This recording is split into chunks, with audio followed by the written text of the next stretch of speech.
tarde, bom dia, boa noite! Buenas noches a todos. Olá, que tal? Sejam mais uma vez bem-vindos É isso aí. ao Beyond the Cave. Muito obrigado por nóis. estarem aqui conosco. Mais uma noite maravilhosa, convidado sensacional. Mas vocês sabem que antes de apresentá-lo devidamente, temos algumas obrigações, não é verdade, meu querido Marco Antônio? Opa, exatamente isso, meu amigo. @BeyondTheCavePDC, BEYOND The Cave PDC. Segue nós, estamos no Insta, estamos no Face, estamos no YouTube, estamos em tudo quanto é lugar. Curta, comente, é sempre importante compartilhar. Por favor, façam isso, porque isso joga o nosso trabalho sempre pra cima, se vocês gostam da gente, obviamente.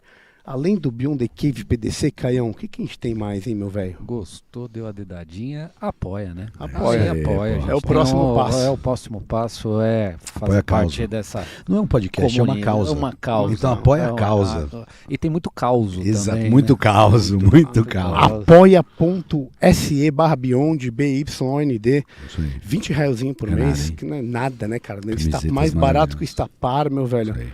E aos 0 minutos, o que acontece? O cara já ganha uma bela camiseta. Porra, Aqui a gente tem mano, aqui que coisa alguns linda. exemplos. Mostra aí, por favor, Aqui, meu ó, amigo.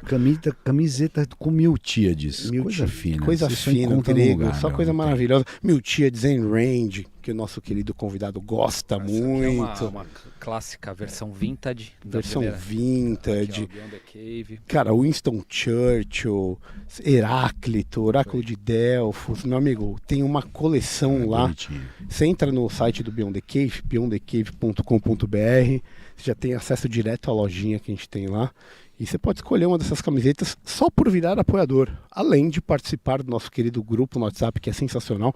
Muito obrigado, inclusive os apoiadores aí estão vendo ao vivo, também tem essa vantagem. Quem apoia, acompanha enquanto está acontecendo todos os episódios. Tem aqueles que a gente faz ao vivo algumas vezes, né? Duas vezes no mês, aí a gente acaba fazendo ao vivo. Mas quem é apoiador consegue acompanhar toda quinta-feira, às 19h, 20h, o início do episódio. Então façam parte dessa família que é extremamente importante, certo, meu amigo? É isso aí. Tô meu certo ou não querido. tô certo? Fala a Tá verdade. sempre certo, velho. Bora pro que interessa. Vamos É pro isso que aí, interessa. Bruno. Quem, Ó, quem temos aqui hoje? Nosso querido Rodrigo Viegas. Ele é economista formado pela Universidade Federal Fluminense. Atua aí mais de 20 anos no mercado privado, focado na área de novos negócios. Passou a ter interesse maior nas ideias libertárias depois de ler o clássico da Ayn Rand, A Revolta de Atlas, aí, já faz uns 10 anos. Desde então, é um eterno crítico da baixa liberdade econômica e social que a gente vive no Brasil hoje em dia. Isso não é novidade e é triste, e vamos falar sobre isso. Ano passado montou um canal que é sensacional, aí fica a dica que vale a pena vocês Opa. seguirem, que é o tv.viegas, certo? Exatamente. YouTube, Instagram, tá em todas as redes. Então, TikTok, tava falando aqui. Tic- que a gente é tava isso aí. conversando Começou no aqui, TikTok, começou né? no TikTok aí, legal. que é uma maneira de fazer as pessoas pensarem mais sobre temas que parecem tão cristalizados na cabeça do brasileiro, né? Ou seja, o Estado lá dentro. Então, Rodrigão, obrigado, meu velho. Obrigado por ter Obrigado, vindo. É um bicho. prazer Valeu. recebê-lo. Estamos aí para falar um pouco, como você disse, 1 ano já de canal, 1 ano e pouco, 1 ano e 2 meses. Eu comecei em janeiro do ano passado e é impressionante como o negócio cresceu. Eu acho que as ideias libertárias, liberais, têm crescido muito. As pessoas têm tido mais interesse em relação a pensar um pouco mais fora da caixa, talvez fora da caverna, né? As pessoas pensam muito... as pessoas criticam muito pouco e hoje em dia eu acho que cada vez mais as pessoas estão se tornando muito fechadas em feudos ali. Cada um tem o seu pensamento e acha que aquilo é uma guerra. Você não deveria mudar o pensamento. E quando eu comecei a fazer o canal, a ideia era muito essa, assim, por que as pessoas ficam tão presas às ideias? Porque elas não veem a beleza em mudar de opinião, né? Porque, no geral, as pessoas entendem muito que se você mudar de opinião, é como se você perdesse parte de algo que você talvez acredite, muda um pouco você. E a verdade é, a gente tem que mudar mesmo. A gente toda hora tem que rever o que a gente pensa, rever o que a gente é. A gente nunca é a mesma pessoa. Quando eu olho para trás, 20 anos atrás, eu não tenho nada a ver com essa pessoa. A gente estava falando até de casamento aqui e tudo. Já fui casado, já fui solteiro, já fui tudo. Então a gente vai mudando conforme o tempo e me assusta um pouco como o mundo se tornou tão binário, assim. Ou eu penso de uma forma, ou eu penso da outra. E existe muitas nuances nessa história, então o canal veio um pouco para isso, para tentar tirar as pessoas da zona de conforto, fazer elas pensarem um pouco mais. Né? E tem tudo a ver com a gente, né? Porque é uma ideia de busca de conhecimento, de uma busca da luz, que você falou da saída da caverna, e ele já mandou um Heráclito também, né? Que tá na nossa camiseta, inclusive. Temos né? uma do Heráclito. O homem, quando cruza o mesmo rio, nem o rio é o mesmo rio, e nem o homem é o mesmo homem, que a vida é mudança. Bonito. Então, exatamente. Já veio direto na veia. Na veia. Cara, mas a gente sempre pergunta, como base da conversa que a gente vai ter, para todo mundo que vem aqui, que é uma ideia filosófica e não é uma coisa simples, é bem abstrato, o que é uma vida boa? O que cada um individualmente pode enxergar? Você pode falar de prazer, pode falar de um monte de coisa. Por isso que é amplo. E eu gosto de falar depois para dar tempo pro cara pensar, porque não é tão simples. Para você, o que é uma vida boa, meu velho? Assim, eu até já falei várias vezes isso no canal, né? Hoje em dia a gente é muito bombardeado com uma ideia de que para você ter uma vida boa você tem que ter muito dinheiro. Aí você vê aqueles influenciadores, TikTok tem muito isso. Então você tem que ganhar 1 milhão, você tem que ser rico e dependendo do carro você não vai ser tão feliz, tem que ter um carro melhor. Então essa busca idiota, assim, por, sei lá, uma busca financeira que te converte em números, assim. E eu já falei isso várias vezes também no canal. Eu acho que a felicidade são coisas simples, assim. Sucesso são coisas simples. Eu falo muito no canal, assim. Você precisa, de repente, dar ao seu filho uma vida melhor do que você recebeu do seu pai. Então, assim, é tentar evoluir. Essa ideia de... eu venho de uma família de imigrantes, né, portugueses, vieram para o Brasil na década de 50 e chegaram aqui sem nada. Foi difícil dar uma educação para os meus pais e os meus pais tiveram dificuldade de me dar uma educação melhor do que receberam. E eu pretendo um dia dar uma educação para os meus filhos melhor do que eu tenho, uma vida melhor do que eu tenho. E isso para mim é felicidade, assim, é você pensar muito na sua vida e menos na vida do outro, porque hoje a gente vive um mundo de muita comparação. Acho que as redes sociais fazem muito isso. Então é um pouco assustador a gente pensar que hoje é tudo uma questão comparativa e você tem que sair um pouco disso. Outro dia eu estava falando disso num vídeo que hoje eu vivo a vida que eu sempre pensei em viver, né? Se você, de novo, a gente está falando de pensadores, mas se voltar ao Viegas lá que tinha 20 anos, eu hoje estou muito acima do que eu imaginava. E eu até fiz um vídeo recentemente falando sobre o que é felicidade, é mais ou menos realidade menos expectativa. Então, se você vive uma realidade acima do que você espera, então você certamente vai ser uma pessoa satisfeita, realizada. Agora, se você vive uma realidade abaixo do que você espera, você vai ser certamente uma pessoa frustrada. Agora, se você tem pouca expectativa na vida, certamente você vai ser uma pessoa mediana, medíocre talvez. E se você tem muita expectativa na vida, certamente você vai ser um eterno ansioso e insatisfeito.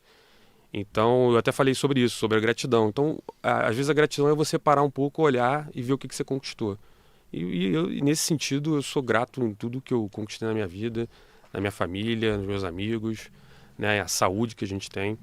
Então, no final do dia, felicidade para mim é estar perto das pessoas que eu amo, é estar vivendo uma vida com tranquilidade. Assim. Não tenho grandes anseios financeiros, assim como as pessoas costumam ter.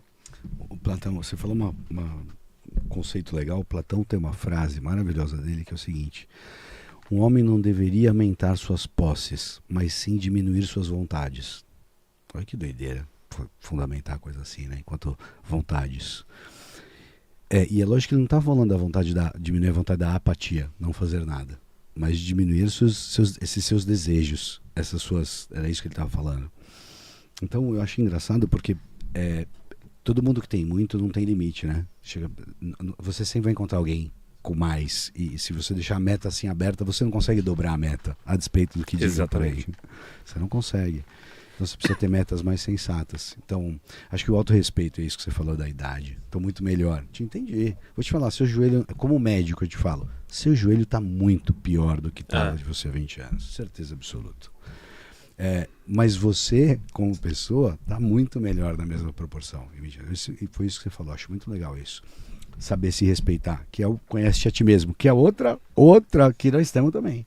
Oráculo de Deus. Outra camiseta que temos. Outra camiseta que temos. Pega e comprei uma nossa. Mas é um pouco isso, né? As pessoas hoje em dia... É difícil você também viver uma vida como hoje sem muita expectativa, sem muitas vontades. Você é bombardeado a todo momento.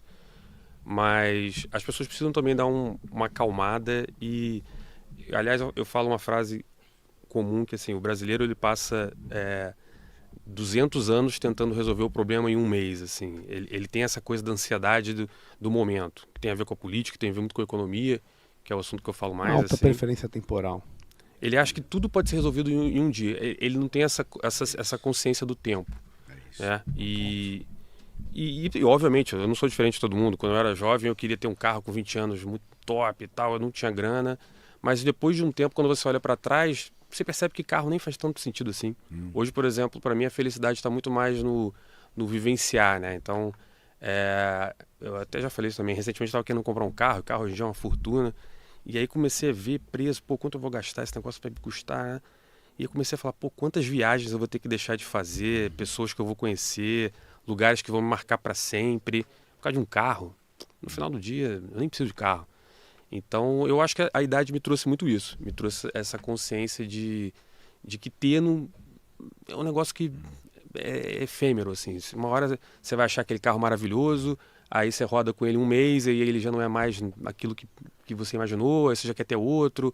Então, hoje eu vivo num apartamento pequeno, vivo uma vida muito confortável, e o que eu tenho de grana, eu quero muito assim, poder viajar, poder viver, poder estar com meus amigos, poder aproveitar ao máximo. Você como médico sabe disso, você deve conviver muito mais do que eu. A saúde também é algo que acaba rápido, assim. Então você falou do joelho, é verdade. Eu também estou solteiro há 10 anos. Quando eu me separei, entrei numa vida mais corrida aí de solteiro. Hoje, quando eu faço as mesmas coisas que eu fazia há 10 anos, eu já não tenho nem essa energia. E aí entra um pouco essa consciência do tempo, né? Também não quero ficar juntando dinheiro igual um maluco no mercado financeiro para com 70 anos eu estar bem para poder aproveitar a minha vida. Não é isso. E aproveitar a vida não é de jatinho particular para a Europa. É você ir com as pessoas que você gosta, que talvez não estejam aqui no futuro. Então, filosoficamente com um helicóptero, 8 lugares dá, conta tranquilamente. Uma das temáticas que a gente tem aqui recorrente é definir a diferença de epicurismo e hedonismo. Você é extremamente epicurista. Não é é boa hedonista. medida, é boa medida. E aí você falou mundo das redes sociais, e você falou com um tom muito bom, que eu acho da opinião que nós não estamos no progresso nesse sentido, nós estamos na parte da décadence avec élégance. Nisso nós estamos.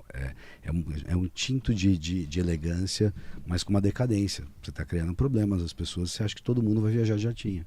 Pois é. Ou pior, né? As pessoas postam que estão ali. Porque recentemente não, né? Mas como eu falo de economia, é óbvio que surge pessoas, me fala de investimento, E eu começo a ver pessoas que me seguem, que querem saber como ficar rico. Como é que eu faço para juntar 1 milhão? Aí eu sempre falo que isso demanda tempo. E o que tem se multiplicado na internet são esses garotos aí que fica dando dinheiro, que aluga um carro, aí diz que ficou com o jogo do tigrinho, que não sei o quê. Pablo Maissal. Ele é um... eu nem conheço esse cara, pra ser muito honesto. Mas eu acho que tem piores. Tem uns caras que pegam lá um Lamborghini. Não, porque você vai jogar o joguinho aqui, tá, aquelas... Não vou nem falar nome aqui, mas enfim, todos aqueles cassinos online. Não, você vai ganhar. Ou um day trade. Outro dia eu tive uma discussão com um garoto que... Eu ganhei 1 milhão fazendo day trade. Falei, parabéns pra você, mas eu tenho convicção que foi sorte, porque não existe uma ciência tão forte a ponto de você ganhar dinheiro dessa forma que você está falando. Porque se existisse, você não precisava vender curso disso. E você estava rico que ia estar ganhando dinheiro com isso. Não, e os caras acham que todo mundo vai fazer uma Apple na garagem, no quintal de casa. Não que não exista, mas, cara, isso é a exceção da exceção. Da exceção da exceção, né, cara? Eu fiz um vídeo recente sobre isso, exatamente. E até deu uma viralizada em que eu falei muito isso. Por exemplo, tem uma história muito legal do mercado financeiro, que é um cara que eu admiro muito, que é o Guilherme Benchimol, o dono da XP e tudo. O cara tem uma história linda. Em algum momento, a empresa dele estava ali difícil.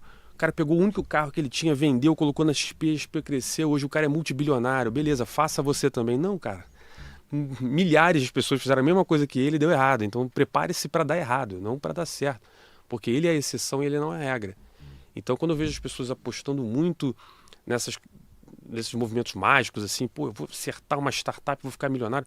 Calma, cara, vai devagar, assim. É melhor você acordar, estudar um pouco. Eu estava falando sobre estudar Excel, né? Tipo, cara, é melhor você aprender Excel do que você tentar montar uma startup bilionária, um unicórnio. Porque se você mexer no Excel bem e eu arrumo um emprego para tu. Porque é difícil achar um cara hoje que, pô, seja um bom planejador financeiro, um cara que entende de número e tal. A gente está num país que 70% da população é analfabeto funcional. Então, porra, em vez de você querer virar um bilionário, vai no básico, né? Estuda, né? Em vez de... Se você for um profissional mediano hoje, você vai ter uma vida legal. E aí entra um pouco na história que eu falei de família, assim. Ah, mas o cara é pobre. Beleza. Então, se o cara é pobre, ele estudar um pouco e tal, e ele conseguir dar uma vida um pouquinho melhor pro filho dele, já é uma grande evolução. O cara já foi longe. Você não precisa virar um cara rico, né? Uma vez eu até falei sobre o Abílio Diniz, ele até ainda era vivo. Eu falei, pô, admiro muito o cara, a história dele. Ah, você acha que você vai ficar bilionário igual a ele? Não, não vou ficar bilionário igual a ele, mas ele tem uma história que pode me inspirar a ser um cara um pouco melhor. Então, hoje as pessoas reduzem muito as pessoas em termos de números, né? E é um problema moderno isso. Você está falando um problema moderno. E quem inaugurou que isso resolve foi... com uma ideia conservadora. Você fala assim, ó, Sem meu amigo, dúvida. stick to the basics. É isso aí. Faz velho. aquilo que você tem que fazer ali, isso. que é o básico, que é o que é passado de família em família direto. E faça isso aqui, que a tua chance de se dar bem lá na frente é muito maior, entendeu o que eu tô querendo te dizer? E é um problema moderno. O cara só acha que vai conseguir fazer isso porque por causa de comunicação atual, por causa de tecnologia, de 1 milhão de coisas que aconteceu e por causa da educação que é dada. Mas o cara que apareceu inteligentão, né? Isso é que nem a síndrome do empreendedor também, né? Que todo mundo pode ser um empreendedor, né? Isso Todo é mundo só pode quem ser um nunca líder. tentou empreender ou ser líder, Ou ser né? líder, Então, é isso. isso é só uma escala diferente. Mas o risco é o seguinte, né? Você fica problematizando, gastando tempo, dinheiro dos outros e energia num problema que já está resolvido. O Schopenhauer foi o primeiro que falou isso, né? Quando você pauta a sua vida baseada num desejo, é o que a gente está falando, né?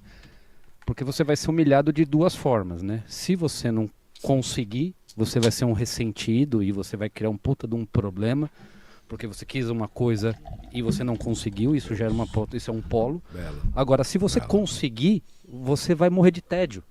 Então, assim, o cara, pô, legal, aí aquela casa de 500 metros quadrados já não tem mais graça. E aí, aquele jantar com um chefe diferente também, porque o desejo não era uma coisa que você pode pautar a vida boa. Talvez o Schopenhauer tenha sido um dos últimos, mas isso é uma pergunta que já vem... Platão inaugura isso, talvez, nos seus diálogos. Eu acho que a Nike, que tem um mote que era Stay Foolish. Acho que foi a Nike, Stay Foolish. Tipo, de você continuar aprendendo, continuar jogando, uma maneira nova de jogar, tipo, Stay Foolish. Você não sabe de nada. Não acho que você sabe. Independente de pensador, se você for antes até, é algo que vem religioso, vem desde as tábulas religiosas que se encontra, que se fala muito da gratidão. Eu já falei mais ou menos aqui. É importante você ter grandes expectativas, mas é importante também você olhar para você, para o lado, para trás e perceber o caminho, assim. É um pouco a história. Eu não quero ficar multimilionário com 70 anos. As coisas que eu gostaria de fazer hoje, com 70 anos ela vai ter outra experiência, né? Então, mas ao mesmo tempo também não é um carpe diem, façam o que você quiser, é hedonismo total. Não é isso também. Então a pessoa tem que ter um certo equilíbrio na vida.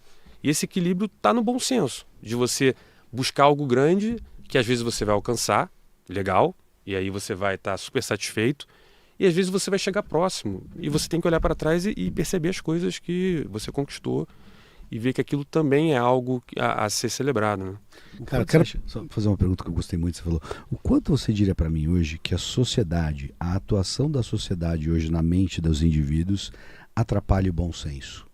Entende o que eu estou querendo dizer? Porque parece que vivemos em tempos onde não existe bom senso. Porque você falou uma coisa concreta para mim, mas eu tenho dúvida se isso faz algum sentido no mundo de hoje. Tamanha doideira. Eu tô querendo agora voltar para a realidade dos fatos de hoje em dia. Você diria para mim que a sociedade hoje polui a mente do indivíduo ou ela ajuda o indivíduo a ser melhor? Eu enxergo assim, eu acho que teve uma evolução grande com as redes sociais. Não vou falar de rede social em si. Eu acho que a rede social foi a principal que deu voz às pessoas.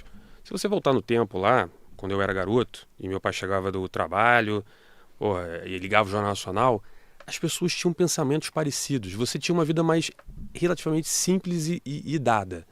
Então você lia lá, o combustível subiu, a culpa do político tal. Beleza, você já sabia o que você ia falar no trabalho. E a rede social ela permitiu que milhões de vozes fossem espalhadas. Aí falam de fake news, mas também tem, ao mesmo tempo que a gente tem hoje muita fake news, a gente tem muita informação disponível também. Descentralização da informação. Exatamente.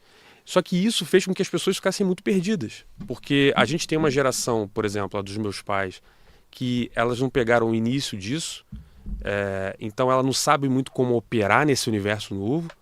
Você tem uma geração mediana ali, que talvez seja a minha, que você cresceu um pouco com a internet, mas a coisa também já está mais rápida do que a gente estava acostumado. E você tem uma geração nova que... Eu lembro do meu sobrinho quando ele era pequenininho, fez 10 anos agora. Ele ia na TV e tentava mexer como se fosse um celular. Ele vive o mundo digital. Ele não sabe o que é, por exemplo, quando ia para o restaurante, eu, minha mãe, meu pai e minha irmã, e não tinha celular. E você era obrigado a ficar... Jogar palitinho. Você ficava com o seu pai ali e você tinha que jogar falar palitinho, meu velho. Coisa fina. Pô, jogar palitinho. Eu gostava daquelas mesas antigas que tinha aquele papel, toalha, meio dava pra e você desenhava. Aí você ganhava um giz de cera lá pra você ficar brincando. Fazer isso também, exato. Mas para e pensa, se você tirar o celular de todo mundo hoje, e aí? Então, ao mesmo tempo que a gente está numa sociedade que tem muita informação, a gente também está numa sociedade em que as pessoas hoje estão muito perdidas também. É porque a gente confunde disponibilidade e acesso à informação com posse intelectual da informação. Então, assim, o trabalho que você tem que saber fazer para aprender alguma coisa é igual sempre do que o ser humano é o ser humano. Talvez na era das cavernas uma criança de 4 anos fosse mais inteligente do que é hoje, porque ela tinha que se defender dos predadores lá na caverna.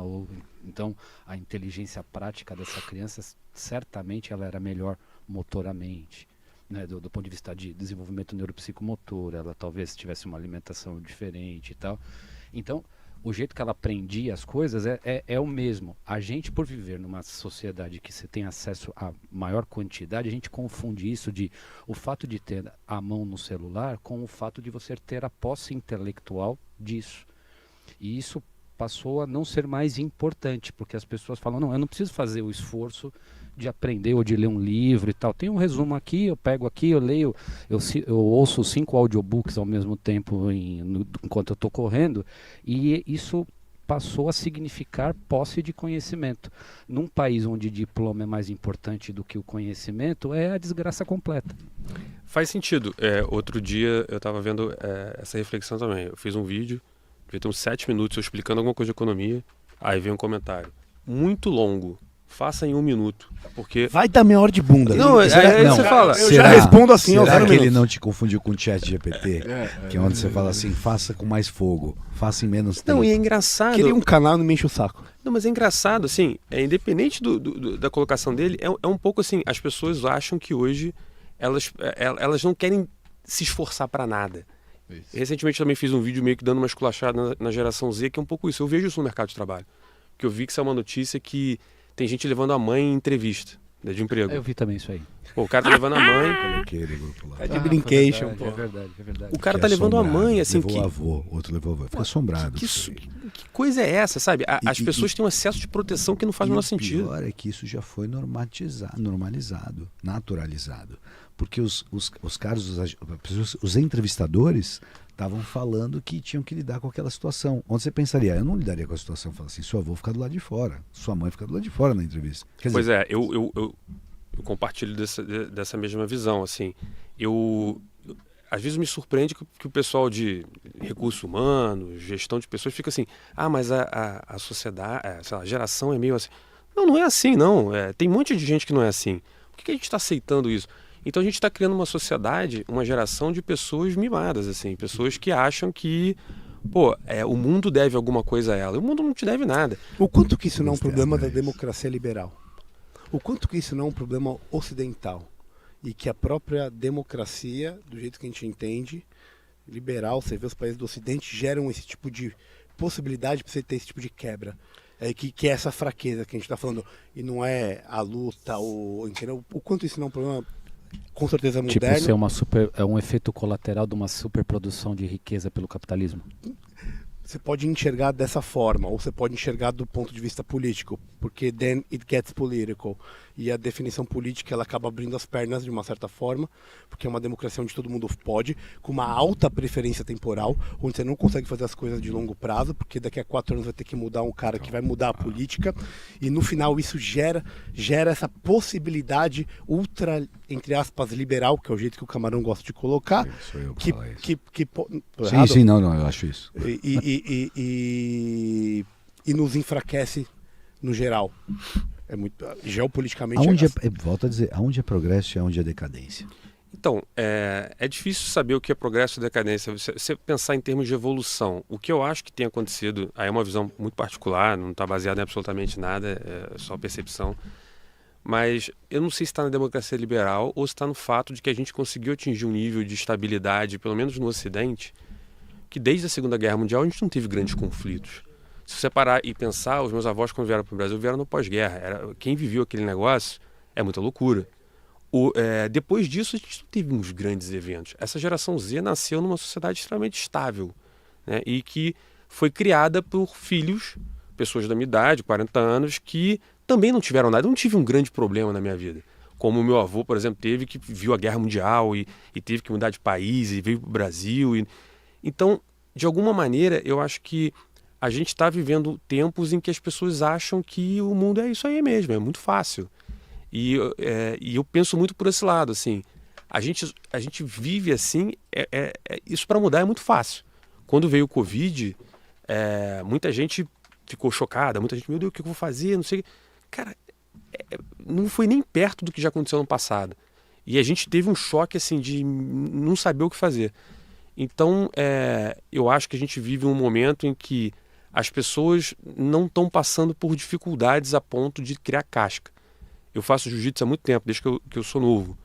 E uma coisa que sempre é dito no jiu-jitsu, né, o lugar que a criança chora e a mãe não vê e tal. E é muito isso ali. Quem faz alguma luta, alguma coisa, você percebe que não tem como pedir pausa.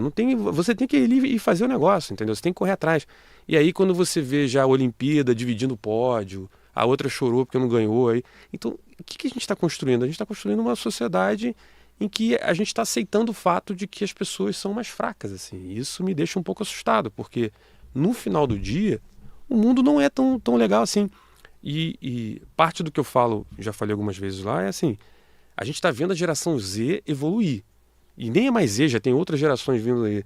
Mas quando a geração Z tinha 10 anos é uma coisa, quando ela tinha 20 era outra, quando a gente tinha 30 é outra. Então, quando eu tinha 20 anos também, um amigo um pouquinho ganhava um pouquinho mais, um pouquinho menos, mas com 30 já tem uma gente que tem filho, tem que construir família. Como é que essa pessoa vai construir? Vai chamar o avô para cuidar do filho? Então, eu acho que a gente em algum momento tá se perdendo no entendimento que a vida é um negócio difícil. As pessoas sofrem, tem problema psicológico, tem problema financeiro. A vida é um negócio complicado. Ser feliz é um negócio complicado. E quando eu vejo que as pessoas demandam isso como se fosse algo que deveriam ser dado a elas, isso me deixa assustado. Assim. Ou como se fosse um estado constante, né? Como a felicidade é um estado de fruição constante que você vai entrar por uma porta e vai ficar, né? Quando ao contrário são momentos que você tem né? Que você percebe, puta, agora aqui tá tudo encaixado e tal, faz sentido, eu tenho essa sensação de alegria, de engrandecimento, enfim, mas são momentos, né? E isso é uma distorção também, e isso é uma perversão do que é o ideal, o que deve ser procurado por uma vida satisfatória para o individual. Né? Em economia se fala muito isso também, às vezes no canal o pessoal fala muito é só dividir a riqueza. A riqueza não é algo dado, ela é algo construído, ela precisa ser constantemente construída.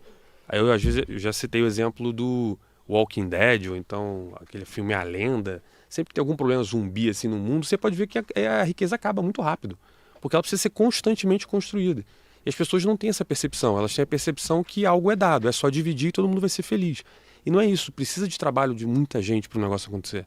Né? Então, a impressão que eu tenho é que os bilionários eles são os grandes santos modernos, né?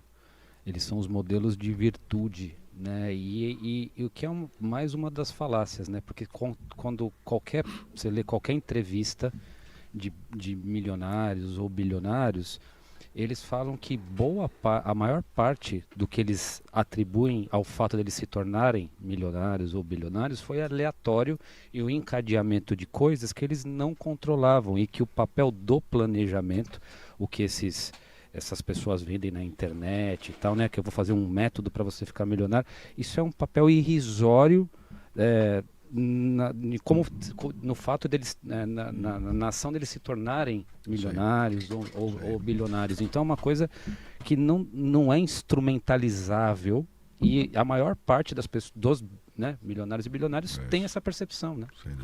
E não necessariamente os caras são felizes, os caras são realizados, claro. Assim. E então eu tenho até receio disso, das pessoas começarem, elas transformam a busca da felicidade ou da realização pessoal em algo financeiro. Se eu tiver 1 bilhão eu sou feliz, e 2 bilhões, eu sou 2 vezes mais feliz. Não é assim que funciona. Lógico. Você me fez lembrar ainda uma outra coisa interessante, que assim, você falou, só distribuir riqueza, né? Parece alguém que está falando assim, é só você distribuir o peixe, ninguém precisa aprender a pescar. É exatamente isso. Aí você fala, até comer a primeira leva de peixe. E aí depois como é que fica? É isso. E uma outra coisa que linkada a isso que você falou, é muito uma ideia daquela visão cíclica da história, que tempos fáceis criam homens fracos, tempos difíceis, homens fortes. E aí a roda continua girando. Estamos em tempos fáceis, não? Eu acho que sim. Por exemplo, eu já falei sobre isso, né? O Brasil nem é esse tempo tão fácil assim. Recentemente, até eu dei uma entrevista para a Lara e eu estava falando muito sobre essa questão do Brasil importar coisas que não fazem o menor sentido no nosso país. Então, por exemplo, enquanto a gente está discutindo aqui o banheiro trans, porque o banheiro trans, não sei o que, isso é uma discussão da Suíça, isso é uma discussão da Europa, talvez das alas mais ricas dos Estados Unidos. Mas discutir banheiro trans no Brasil, em um país que 50 e poucos % ou mais de 100 milhões de pessoas não têm acesso a saneamento básico, significa dizer que metade do brasileiro faz as necessidades num pinico e joga pela janela. Então, para ele, aquilo não é nenhuma realidade. E que a maior parte dos banheiros públicos do país não tem papel higiênico. E você está discutindo sobre a forma de identidade quando você não consegue, né? Aí você fala de todes, não sei o quê. Beleza. Mas isso é puramente ideológico. Eu acho, a gente essa é a política, né? A gente conversou com o Alexis Fontaine aqui a última vez, e o que a gente tirou é que isso é a exata medida do subdesenvolvimentismo. Em vez de você ter uma pauta nacional, você importa uma pauta internacional que não tem nenhum sentido com o que você faz. Não tem nada. Por quê? Porque você é subdesenvolvido. Entende o que eu estou querendo dizer? Falta as energias necessárias para atender a sua pauta. Você pega aquilo que alguém te contou. Se aquela pessoa com a cabeça fraca, um grande Maria vai com as outras. É isso que eu estou querendo dizer como subdesenvolvimento. E tem um direcionamento ideológico forte. Sem dúvida. Sem a menor sombra de dúvida. Esse alinhamento ideológico, ele vai sendo pautado na exerção do poder. E é porque você é subdesenvolvido que você importa. Você não tem poder nenhum, você compra. Você não tem barreira. É isso que eu estou querendo dizer. Nem intelectual. É porque a gente ouve a música dos caras. É a mesma coisa. Mas eu particularmente não enxergo isso no brasileiro médio. Assim, essas discussões, tanto é que recentemente até teve um cara da Globo, acho que ontem, eu até ia fazer um vídeo sobre isso, que ele ficou chocado, meu Deus, o pobre no Brasil ele é de direita, mas a gente não viu isso acontecer. Isso sempre aconteceu, porque assim, essas pautas de proletário versus burguês, que o cara odeia o patrão, a gente está num país que, sei lá, mais de 80% das empresas são pequenas e médias. Então o patrão do cara é a tiazinha que dificilmente paga as contas lá do salão de beleza dela. É o cara que é um mecânico e tem uma mecânica, um borracheiro. Esses são os empreendedores do Brasil. E o cara que é pobre, ele não enxerga o cara como um explorador da mão de obra dele. Ele enxerga o cara que está junto dele ali. Tá na mesma dificuldade. O brasileiro não está interessado nessas pautas que o pessoal de esquerda traz de... Não, a gente tem que discutir aqui ili, mili, nili, todes... A gente está num país que 70% das pessoas são analfabeto funcional. Significa dizer que se você virar para o cara e falar, escreve aí, a casa é amarela, o cara vai ter dificuldade em escrever. Aí você fala para ele ler, ele mal vai saber ler. Aí você pergunta para ele, qual é a cor da casa? Ele não vai saber responder. 80% dos brasileiros não conseguem interpretar um gráfico com mais de uma variável. Isso me choca e eu tenho pesadelos com isso, cara. E aí você imagina que esse cara agora tem que aprender uma nova linguagem, sendo que ele não sabe escrever português. Quando eu vejo os comentários, às vezes, dos vídeos que eu faço, bando de erro de português básico, assim. Então, a gente está muito ainda atrás de pensar em algo nesse sentido. E a gente torna isso algo extremamente relevante, que não é. E onde estão os exemplos? Em Portugal, aqui na nossa história, aqui no nosso presente. Porque, assim, não dá para acreditar num conhecimento coletivo, ou seja, não dá para você pautar isso e vamos criar um ideário ou sei lá, essas loucuras idealistas. A melhor coisa é você tentar fazer na prática, construir algo na prática no melhor conceito de legado, dignidade, né, de atividade, arete, excelência profissional de vocês, né? Então vamos construir isso. Quem são os modelos? Na minha visão, assim, o brasileiro tem essa mania de Quem nós tentar... vamos imitar? Então, o problema é quem a gente imita. Quando você olha, a gente está sempre olhando para um cara que não foi muito bem e dizendo que a gente vai fazer melhor do que ele do jeito que ele fez. Cara, quando eu olho, assim, eu falo, por isso que eu sou um economista mais liberal, cara, a Ásia não para de crescer. Como é que a Coreia do Sul cresceu? Educação. Mas é o Estado que vai dar educação? Não. Vamos incentivar mais o empreendedorismo, vamos tirar o Estado do cangote do cara. Aí a gente viu essa semana aí, o cara que é Uber, mas o Uber ganha dinheiro. Cara, mas quantas pessoas hoje vivem do Uber, vivem disso? Aí o Estado vai lá agora, vai criar um ambiente mais inóspito. O Uber vai sair do Brasil? Não acho que vai, mas vai tornar o que o brasileiro é. O brasileiro é um cara que ganha pouco, mas ele custa caro. Então, para você contratar um brasileiro é caro, mas ele ganha pouco. Por quê? Porque a maior parte vai para o Estado. E aí o Estado pega aquela grana e você fala, mas o Estado pega aquela grana e aí ele faz um negócio bom. Não, ele faz um negócio horroroso. Porque se o cara hoje depende de colégio público, ele vai chegar sem saber fazer um gráfico de duas variáveis. Ele não vai conseguir fazer propriamente uma conta de somar e subtrair. Então, aí você vende para ele a ideia de que ele deve ser empreendedor. Sim. Ou seja, sem saber os meios. Eu trabalhei um bom tempo com shopping, né? Então eu vi muita empresa nascer e quebrar, né? Eu trabalhava numa rede de shopping center, então eu lidava no dia a dia com os caras. A quantidade de brasileiro que vai empreender e quando ele começa a empreender ele não entende nada de fluxo de caixa. A maior parte das empresas hoje quebra por conta de fluxo de caixa. O cara abre e fala, não, eu levantei aqui 100 mil do meu fundo de garantia da empresa que eu fui demitido, vou abrir aqui uma pastelaria. Franquia da Cacau Show. Uma franquia da Cacau Show. Aí a Cacau Show vende a franquia pro cara, aí monta a loja, aí o cara começa a loja todo endividado, o cara não entende absolutamente nada. Aí o cara mistura a conta pessoal com a conta da empresa. O cara não sabe que ele tem que tirar 1 milhão de licenças, ele não tem um monte de coisa. E aí, em determinado momento, ele acaba ficando sem dinheiro, se endividando no banco, ele não consegue pagar, aí ele quebra. Aí a Cacau Show pega e vende a franquia dele para outro cara que acabou de ser demitido e ganhou o fundo de garantia.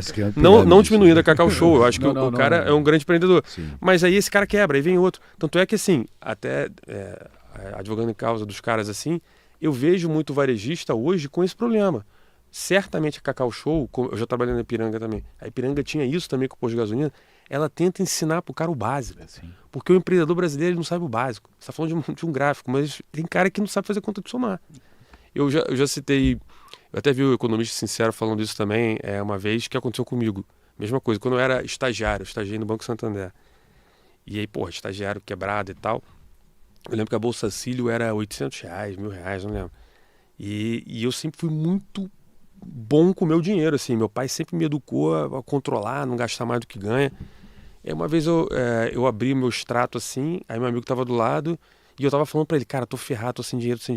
Ele olhou e falou, tu tá cheio do dinheiro aí? Eu falei, não, eu tinha, sei lá, R$2 na conta. Eu falei, tô com R$2 na conta. Não, cara, tá com 902. Eu falei, não, tô com 2. Não, esse aqui, ó. Não, eu falei, esse aqui é o limite do banco. Tá maluco? Ele, não, eu uso isso direto, não dá nada não. Eu falei, esse cara, cara, não, mas assim, foi exatamente isso que eu falei pra ele. Obrigado. Então, maluco, isso aqui tem 10, 15% de juros. Não, mas... Aí ele pegava o ticket, a gente ganhava em talão ainda. Ele ia na factory do lado, aí perdia 40%. Ele, não, mas o dinheiro é muito melhor. Sabe, tipo assim, o brasileiro não sabe o básico do básico. Então, para você ajudar um empreendedor mais humilde ou um cara que não teve uma educação muito boa, é muito difícil. E ainda assim, com educação já é difícil. Assim, não é que a gente não é que a gente não vê o valor do empreendedorismo, da inovação e não é de as pessoas ganharem dinheiro, mas o meu ponto aqui sempre, quando a gente trata disso, é assim, isso é pior que investir na bolsa. Porque quando você investe na bolsa, você está pagando alguém que estudou a vida inteira e está tratando daquela empresa para você. Quando você toma isso, você está empreendendo, você está tomando todo o risco na sua. Então, assim, do ponto de vista de estratégia de investimento, empreender é a atividade comercial de maior risco possível. Tudo bem que o retorno também tem a sua possibilidade grande, mas é isso que estimula, mas do ponto de vista racional, você empreender, quando você tem quando você está com um dinheiro do seu fundo de garantia, é a pior opção, cara. Mas eu quero aproveitar e botar até a Rio Claro Investimentos. Já que é para falar de dinheiro, já que é para falar de dinheiro, estamos falando de poupar, nesse papo, porque eu entendo, realmente, você quer empreender, só que antes de empreender você tem que ter o planejamento. Senão você não vai ter a sobra suficiente para fazer sentido para você poder empreender e talvez arriscar. Fluxo de caixa, ele falando. Cara, quem que dá o planejamento financeiro para você? A Rio Claro Investimentos, cara. E de um esquema completamente diferente. Então, você tem uma gestora financeira com vários planejadores que não recebem comissionamento sobre produto. Tá? Então diminui muito o interesse, a questão não é se o cara vai ganhar ou não em cima daquilo ali que está sendo aplicado. E além de tudo, olha para você de uma forma holística. Fala assim, cara, tudo bem, eu entendo que você gosta de bolsa, você quer colocar o dinheiro. Agora, e o resto do seu planejamento? Como é que você vai fazer com previdência, seu seguro? Né? A gente não sabe o que vai acontecer no dia seguinte. Então, fica aqui para todo mundo, vocês sabem que a gente... mas custa caro isso aí, fazer o planejamento. Deve ser uma coisa cara isso aí. não é de graça. Vou te falar, quem é... Na faixa? Quem vem do BTC... Isso é bonitão.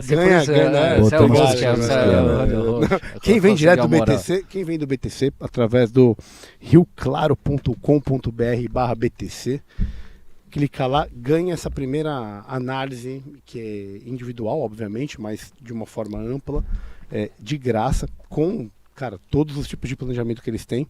A Rio Claro começou em Brasília, tá vindo para São Paulo, os caras cresceram muito porque são muito bons. Essa que é a verdade, então www.rioclaro.com.br/BTC, ou então, meu brother, como nós temos o nosso site maravilhoso, você entra lá no site do beyondthecave.com.br, tem a abazinha da Rio Claro, com todas as informações, botar seu nomezinho lá e pau na goiaba, Pedro Jobim vai atender vocês, muito bom, Pedrão. Opa, Pedrão. Top demais. Deixa eu a gente tá muito bizantino aqui, eu queria dar uma... Vamos dar uma refrigerada. Eu queria aproveitar e fazer a pergunta do nosso apoiador, Eduardo Homem de Carvalho. Então, nossa, esse aí é lindo, ele é lindo. Esse é um patrimônio do BTC. Ele falou assim, como você se coloca como um libertário? Primeiro, por que você é libertário? Como você vê o futuro do libertarianismo no Brasil, hoje? Assim, eu comecei com as ideias muito no canal do Rafael Lima. Esteve aqui, o Rafaelzinho esteve aqui. Conosco. Ele é um cara que começou lá atrás, né? Então ele falava muito, eu já acompanhava ele.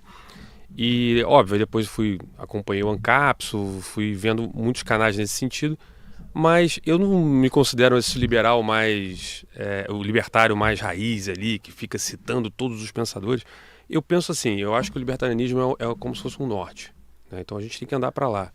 Agora, o Hélio Beltrão fala muito isso, assim, não adianta a gente querer transformar uma sociedade libertária da noite para o dia, mas se a gente estiver caminhando para lá, já tá bom. E eu vejo o futuro, assim, eu não acho que vai ser uma grande revolução, eu acho que as coisas já estão acontecendo para isso. Por exemplo... cada vez mais a uberização das coisas, né? Cada vez mais a gente vê aí iFood, Uber, Airbnb. As pessoas estão começando primeiras relações estão se tornando mais corporativas, né? Então aquela ideia de que você vai trabalhar para um grande empresário, na empresa do cara vai bater pontos, meio que não está mais acontecendo. As moedas estão começando a nascer moedas descentralizadas. Então, os países estão começando a usar mais os passaportes como uma forma de alocar pessoas no mundo. Então, por exemplo, Portugal hoje tem um problema grande de mão de obra. Então, não é tão difícil você tirar um passaporte português ou ir para a Estônia ou ir para outro país que precisa de mão de obra. Então, os próprios países estão se tornando mais fluidos. Então, eu acho que o libertarianismo é algo que vai acontecer naturalmente. Então, eu sempre falo muito isso. E aí tem gente que fala que não, os estados vão reagir, mas quando você olha, a informação hoje é descentralizada. Aquilo que a gente discutiu um pouco antes aqui. Antes, meu pai chegava do trabalho, ligava lá o Jornal Nacional e eu sabia o que estava acontecendo e o discurso que eu tinha que ter. Hoje não, as pessoas pensam diferente, as pessoas podem estar participando de outros grupos, né? Ou a própria... Por exemplo, o que a gente está fazendo aqui agora seria impossível no passado. Você ia ter que conseguir um espaço numa rede de televisão para poder ter na grade... que ninguém tinha. Então a gente não poderia discutir alguns assuntos específicos que hoje a gente pode fazer. Então eu acho que o mundo está se tornando libertário sem que isso seja uma pauta empurrada goela abaixo. E aí o contraponto seria o comunismo, né? Você vê cada vez esse negócio perder mais força. Os estados estão ficando mais fracos, na minha visão. Eu acho que as pessoas estão começando a ter mais informação, estão começando a ter mais liberdade econômica. Agora, é algo que a gente tem que lutar, porque a gente está num país que é extremamente coletivista e com educação muito baixa também. Você não vê, eu concordo, o que você falou são fatos. Você não vê, por exemplo, que o excesso da liberdade, por exemplo, vou pegar só o Ocidente, eu concordo com você falou, se a gente for analisar Rússia, China, vai ficar complexo, mas vou pegar só o Ocidente. Os Estados Unidos, o berço da liberdade, o líder do mundo livre, a alcunha correta deles, estão numa crise política desgraçada com excesso de liberdade violenta. E isso está desfazendo o país. E é uma crise que se dá em linhas nessa dicotomia do espectro da liberdade.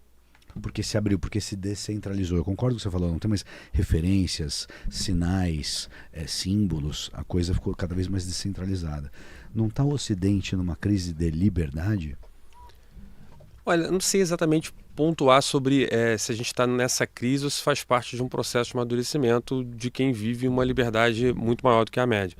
Mas, por exemplo, você falou, não dá para falar da China. Talvez dê. Pega o caso da China especificamente.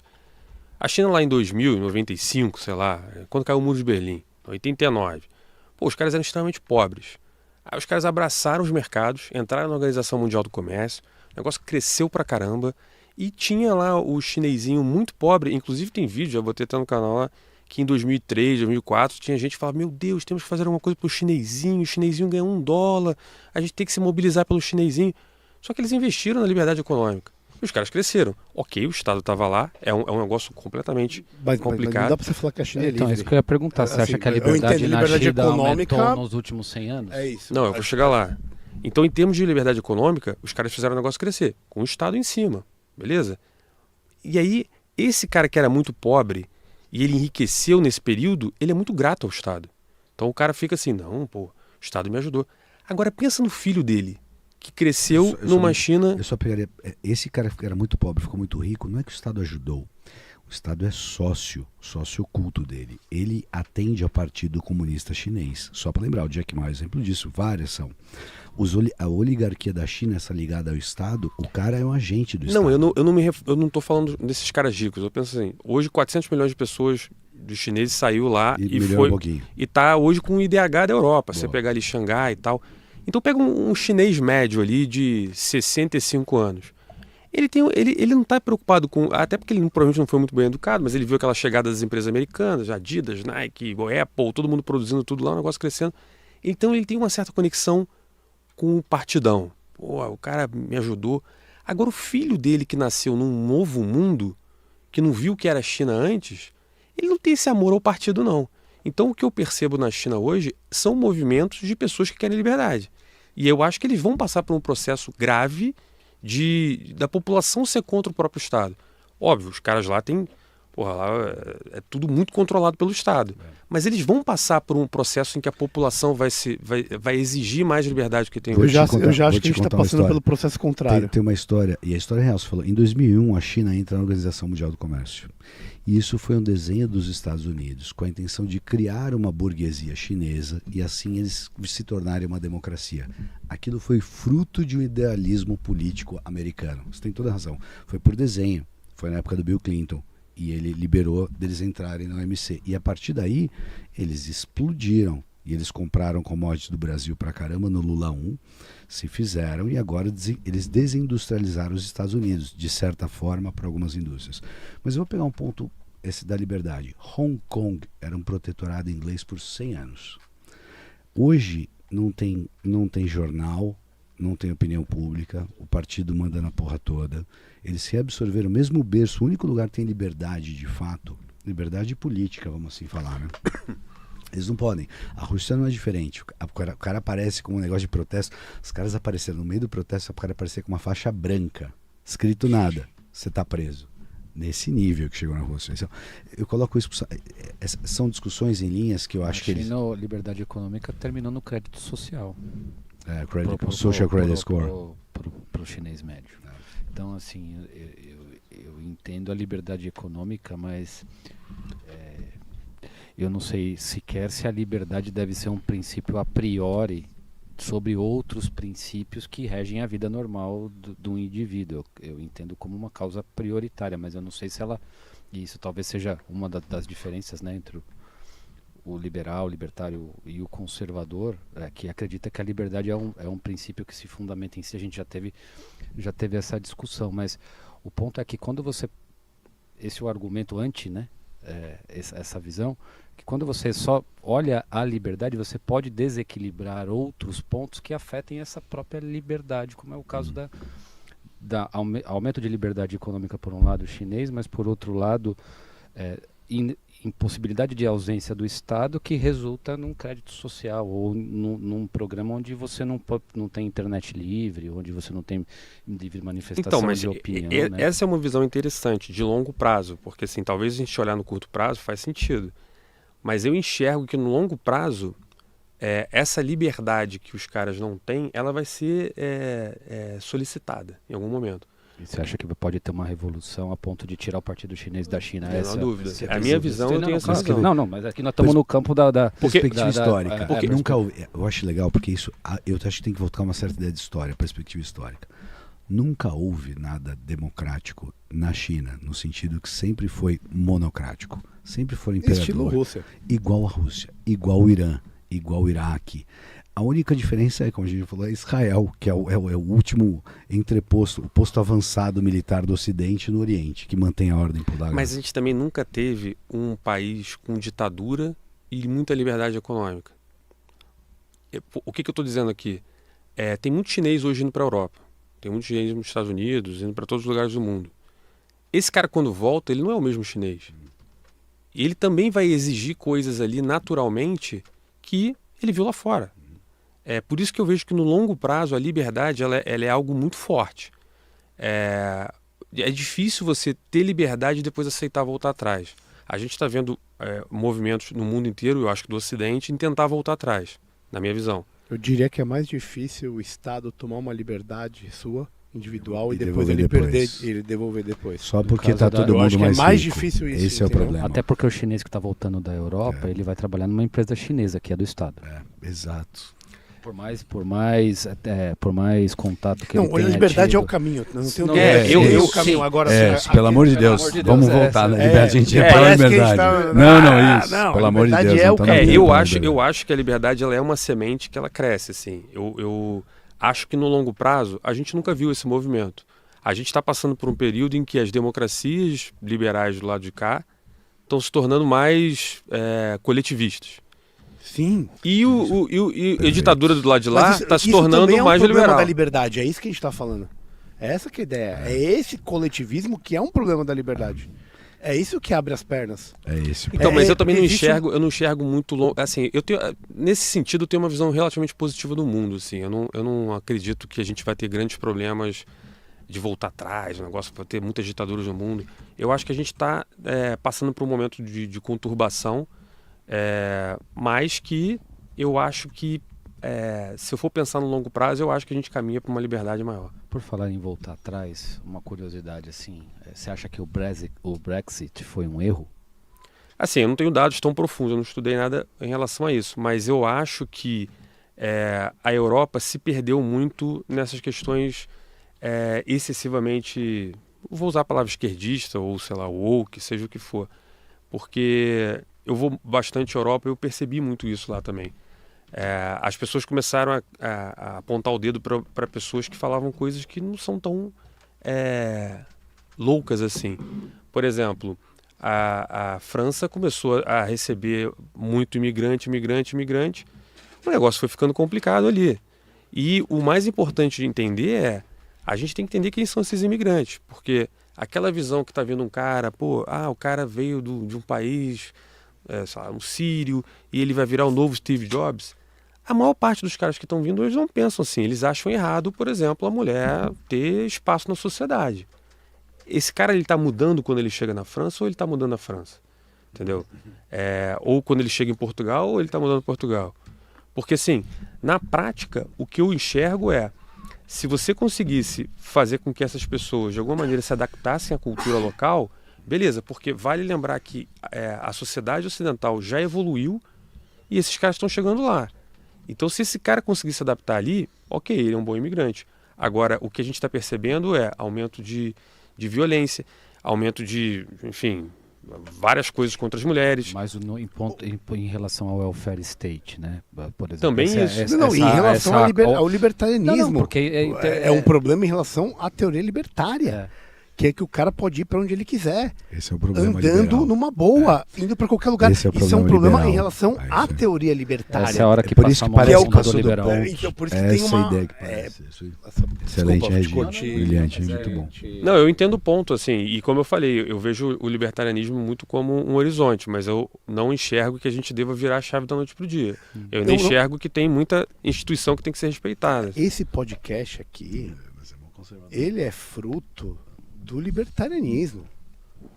De uma forma ampla, né? É que no final a gente acaba descobrindo que atrás de todo libertário tem um conservador, que ele às vezes ele se descobre antes ou depois, mas sempre tem, porque no fundo vai acabar quanto mais velho vai ficando, mais conservador. Ele continua libertário, mas com... Eu enxergo por outro lado, por exemplo, assim, primeiro, é por isso que eu gosto sempre de fazer um disclaimer, assim, eu não sou um libertário que eu tô aqui para defender nada disso. Óbvio. Eu tenho como um norte o libertarianismo e o liberalismo, mais do que nunca, assim. Só que eu também sou a favor de respeitar regras. Então as pessoas pensam muito assim do libertário, né? Sem regra, vai todo mundo se matar. Não é assim que funciona. Existem regras. Então eu não vejo problema em as pessoas transitarem, mas elas têm que respeitar as regras. Não é anomia, né? Não é ausência de regras, sem dúvida. Exatamente. Então eu acho legal receber imigrantes. Mas quando o cara chega no local, ele tem que se adequar ali. E a gente vê esse movimento, por exemplo, nos Estados Unidos. Os Estados Unidos é um país de muitos imigrantes, mas todo mundo que chega lá, de alguma maneira, ao longo da história, hoje em dia é um pouco mais complicado, mas ao longo da história o cara se adaptava à cultura local. O cara, ele não pode fazer algumas coisas que ele poderia fazer em outros lugares. E eu acho que o Brexit, a gente acabou fugindo da pergunta, mas assim, eu acho que o Brexit foi uma resposta da sociedade falando isso. Cara, esses caras estão tomando atitudes completamente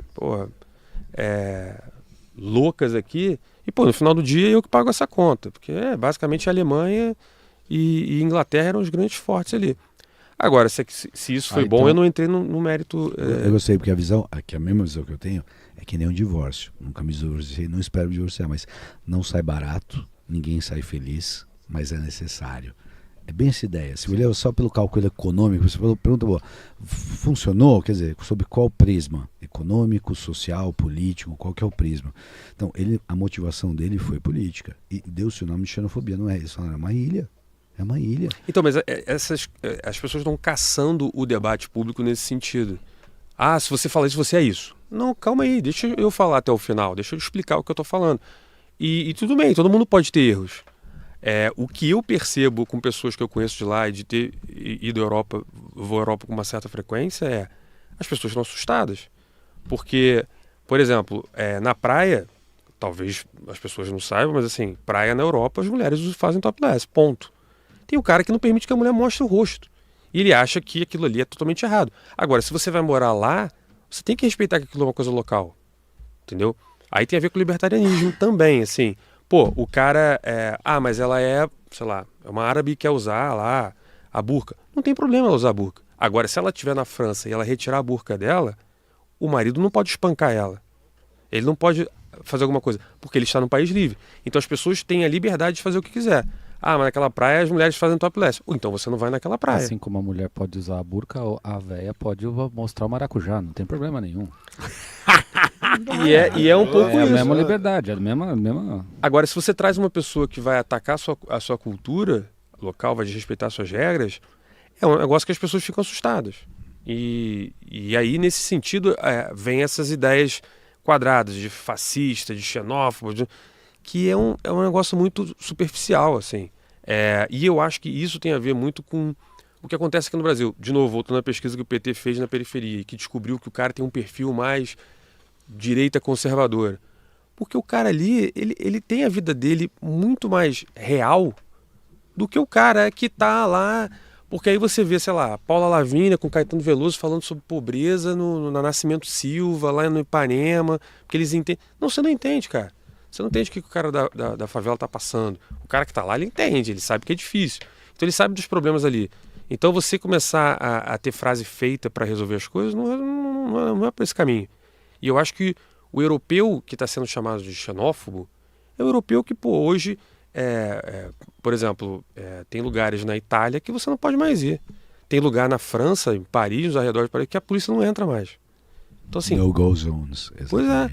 E aí, beleza, é isso que a gente quer? Então, aí o cara fala, não, vamos segurar a onda aqui. Não, tem que fazer. Então, ao mesmo tempo, a gente também, aí até voltando ao que vocês falaram, você pega países como Arábia Saudita, esses países que são muito fechados, mas os caras lá são tão brabos ali nas leis que ninguém faz nada lá. Eu tenho um meu melhor amigo mora em Dubai. Ele fala, se deixar o celular aqui, na mesa de um restaurante, você não precisa ficar nervoso. Quando você voltar, o cara guardou pra você. Com uma puta liberdade econômica, fundo soberano e escambau. escambau. Mas a loucura nossa é outra, né? Já que você falou da esquerda, ela está aqui querendo garantir as liberdades individuais, por exemplo, o LGBTQIA+, X e WY, e ao mesmo tempo está apoiando autocracias teocráticas, em grande parte, no estilo... Você vê como a ideologia ela prevalece muitas vezes em relação à praxis, né, cara? É loucura isso. Não, e tem muito a ver com que, de novo, voltando ao libertarianismo, eu não quero defender...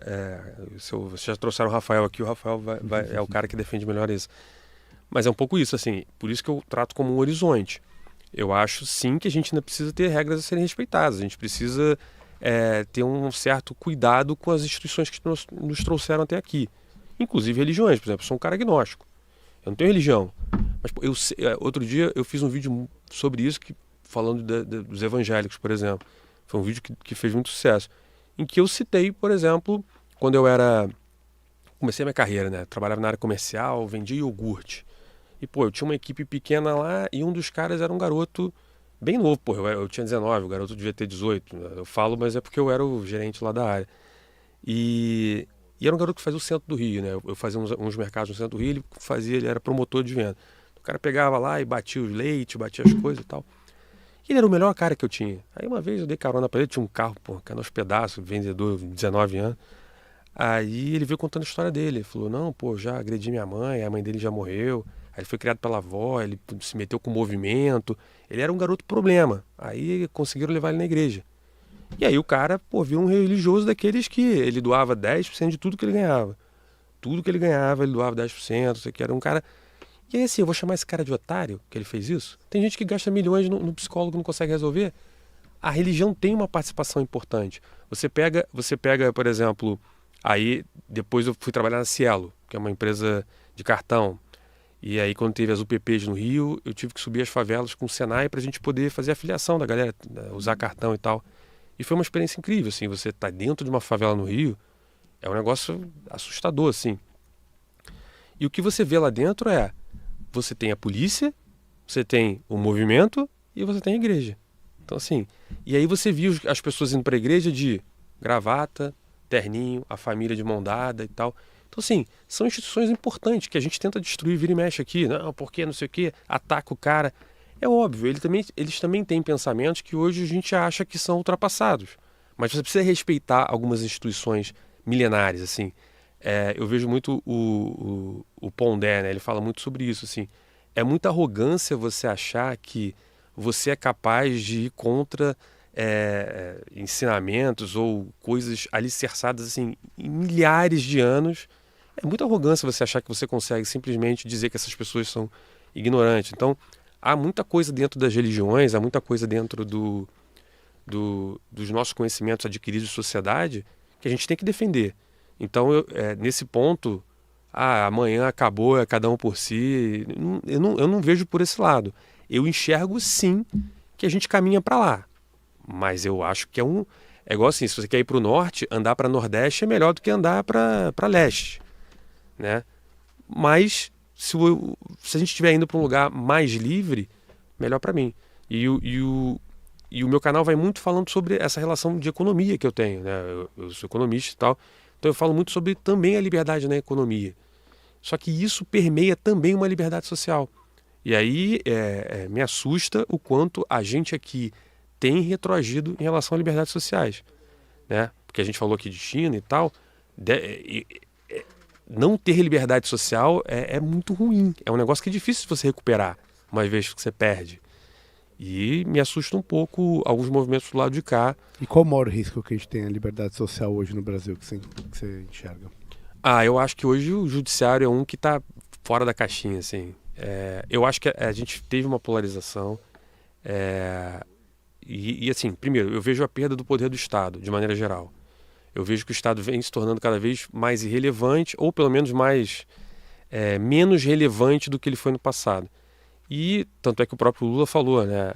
Graças a Deus a gente teve o Covid para lembrar as pessoas que o Estado era importante, alguma coisa assim. E eu acho que esse movimento que aconteceu, de alguma maneira, está fazendo com que as pessoas, o establishment no geral, eles queiram voltar a ter poder.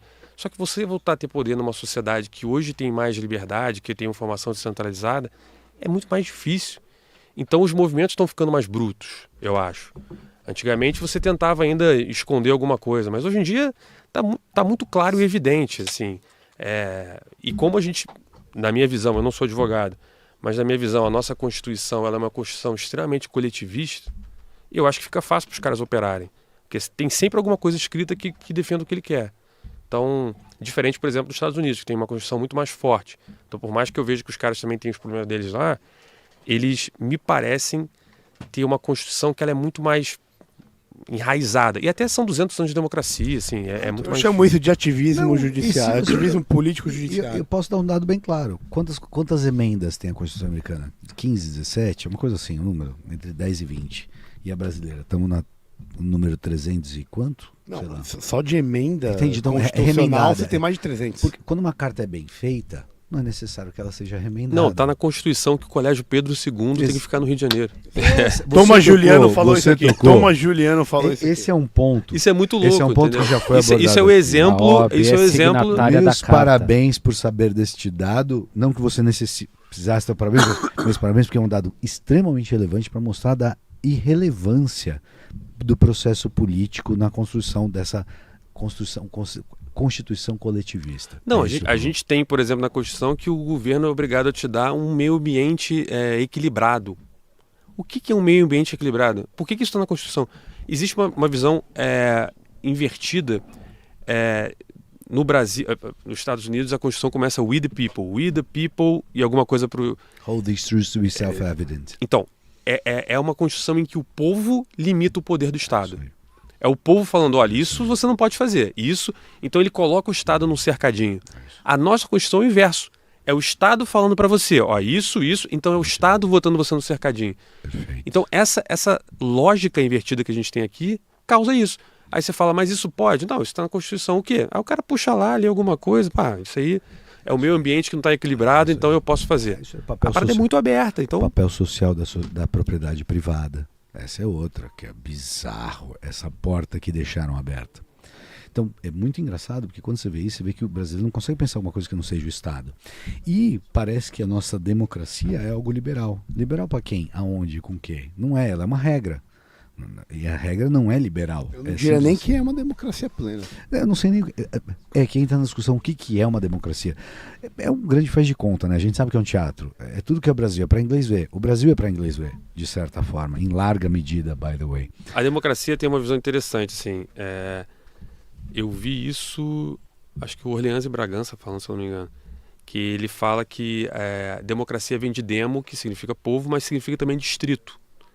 E a democracia nasceu de uma forma de descentralização de poder.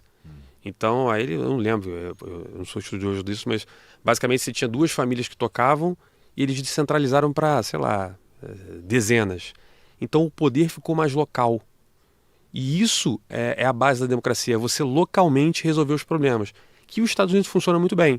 Por exemplo, nos Estados Unidos você tem a visão do condado. Então, por exemplo, para você aprovar uma lei nos Estados Unidos, você tem que aprovar na cidade. Se a maioria das cidades aprovar, o condado aprova. Se a maioria do condado aprovar, o estado aprova. Se a maioria dos estados aprovarem, aí você pode levar a federal. Aqui no Brasil não, chega um deputado lá, o Tiririca, que ganhou, agora palhaço tem não sei o quê, pum, acabou e beleza, virou lei. Então assim, a gente é um país que nasceu de cima para baixo. E outro dia eu até falei isso, se você parar para pensar, independente do cara que você apoie, né? Então eu posso falar do Tarcísio, mora no Palácio dos Bandeirantes. O Cláudio Castro mora no Palácio Guanabara. O Lula mora no Palácio do Planalto. O vice-presidente no Palácio não sei da onde. O Zema abdicou do Palácio, hein? Vamos Tá deixar aí, bem claro aqui. É um cara que eu admiro muito. Eu Porque sou muito fã do Aproveitar, porque Muito bom. às vezes a gente também mete pau no Novo, porque eu também fiz Mas besteira. é bom. Mas é bom, quando a coisa é de bom, verdade, isso aí. o Zema abdicou É isso aí. e largou, falou Palácio de cu é rola. Vambora. É isso Mas então, eu acho que, assim, eu acho que esse movimento é óbvio, não faz, assim, não é isso que vai fazer mudar o jogo no Brasil. Mas eu acho que são sinais. Quando você tira o cara do palácio, você também está tirando todo esse...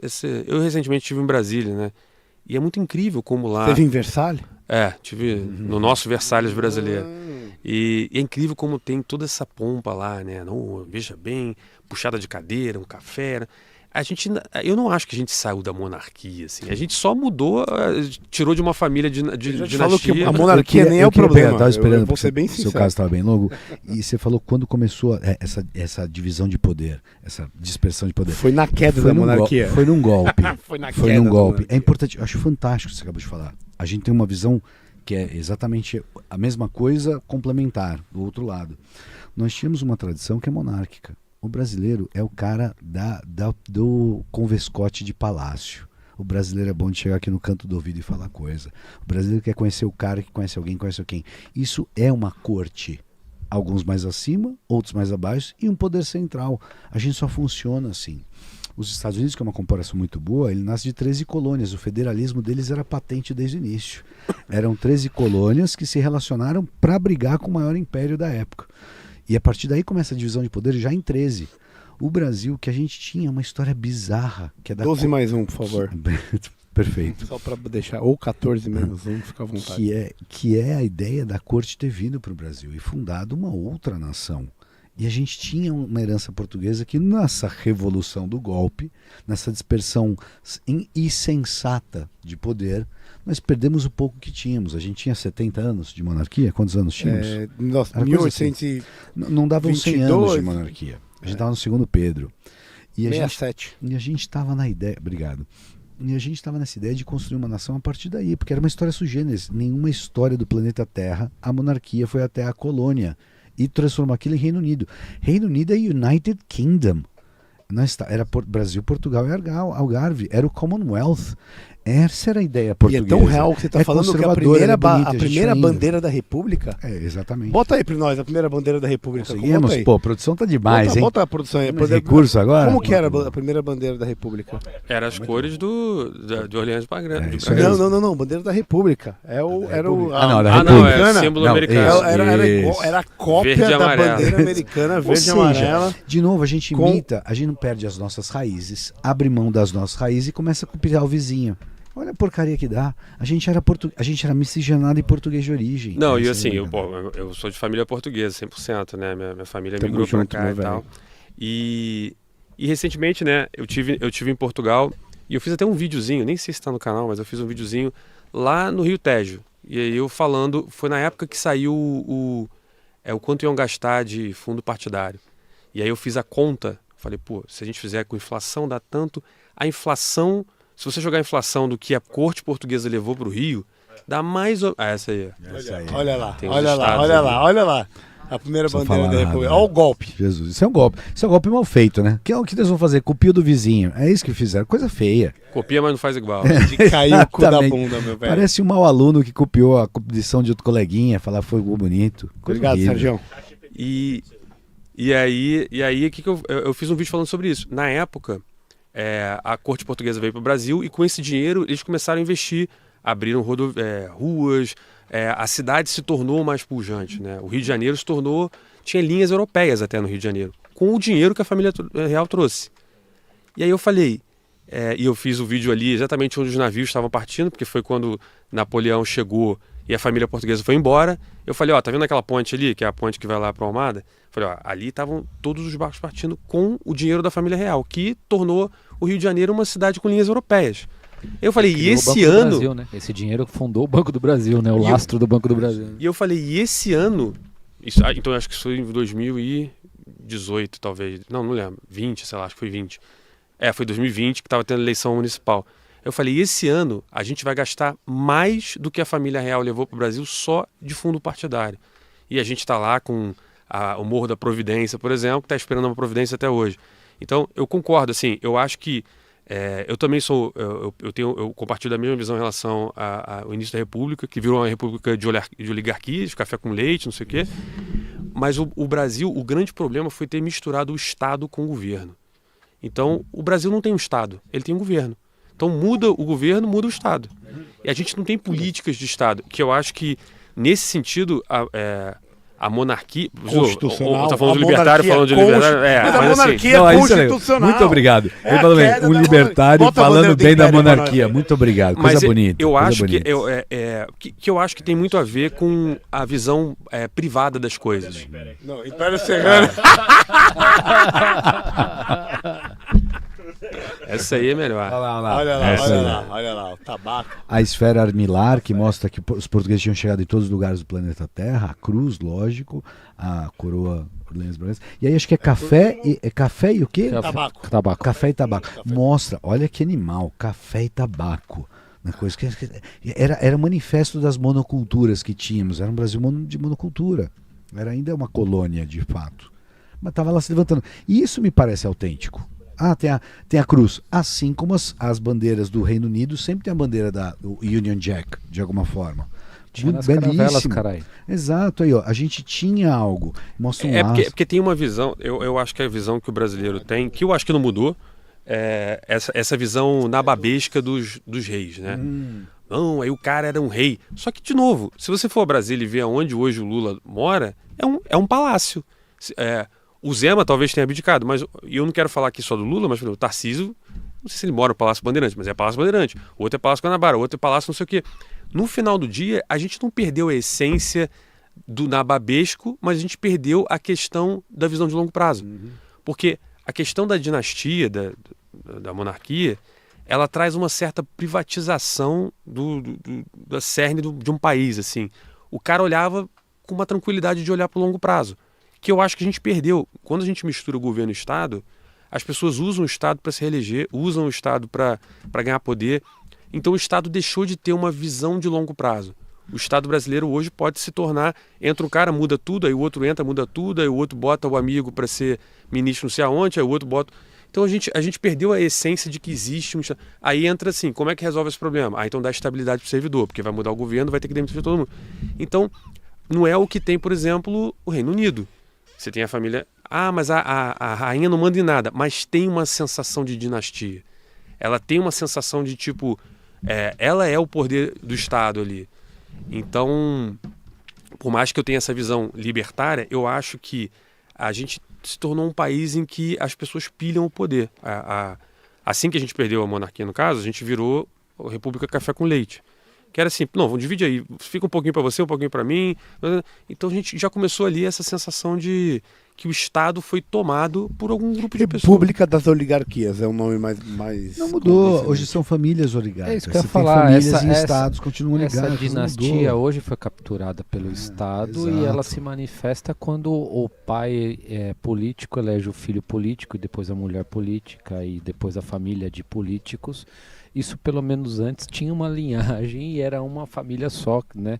Agora essa pompa e salamaleque da monarquia, ela foi capturada e instrumentalizada dentro do município, dentro da cidade do interior. E aí tem exatamente. Só que a visão de longo prazo acabou. E eu acho que países, vamos pegar um país entre aspas privado. Você pega, por exemplo, Dubai, os Emirados Árabes. O cara tem um dono, tem um sheik lá. Você tem um cara que ele é como se fosse um país privado. É um país privado no final do dia. Não paga imposto porque o cara tem lá o petróleo e tal, não sei o quê. Mas aí ele consegue fazer coisas de longo prazo. Porque aqui no Brasil a gente não consegue construir um plano de longo prazo. Hans Hermann Hoppe. Porque critica a democracia no Deus. Democracia do extremamente. Só que aí como é que o libertário propõe uma solução sobre isso? Reduz o tamanho do Estado. Sem dúvida. Reduz o tamanho do governo. dúvida, sem Dá mais dúvida, poder sem às pessoas que controlam as coisas. Sem dúvida. Pra que eu tenho a porra de uma empresa de petróleo, a porra de uma empresa de Olha- camisinha? Diminui coisa- regulamentação. Olha o problema. Exato.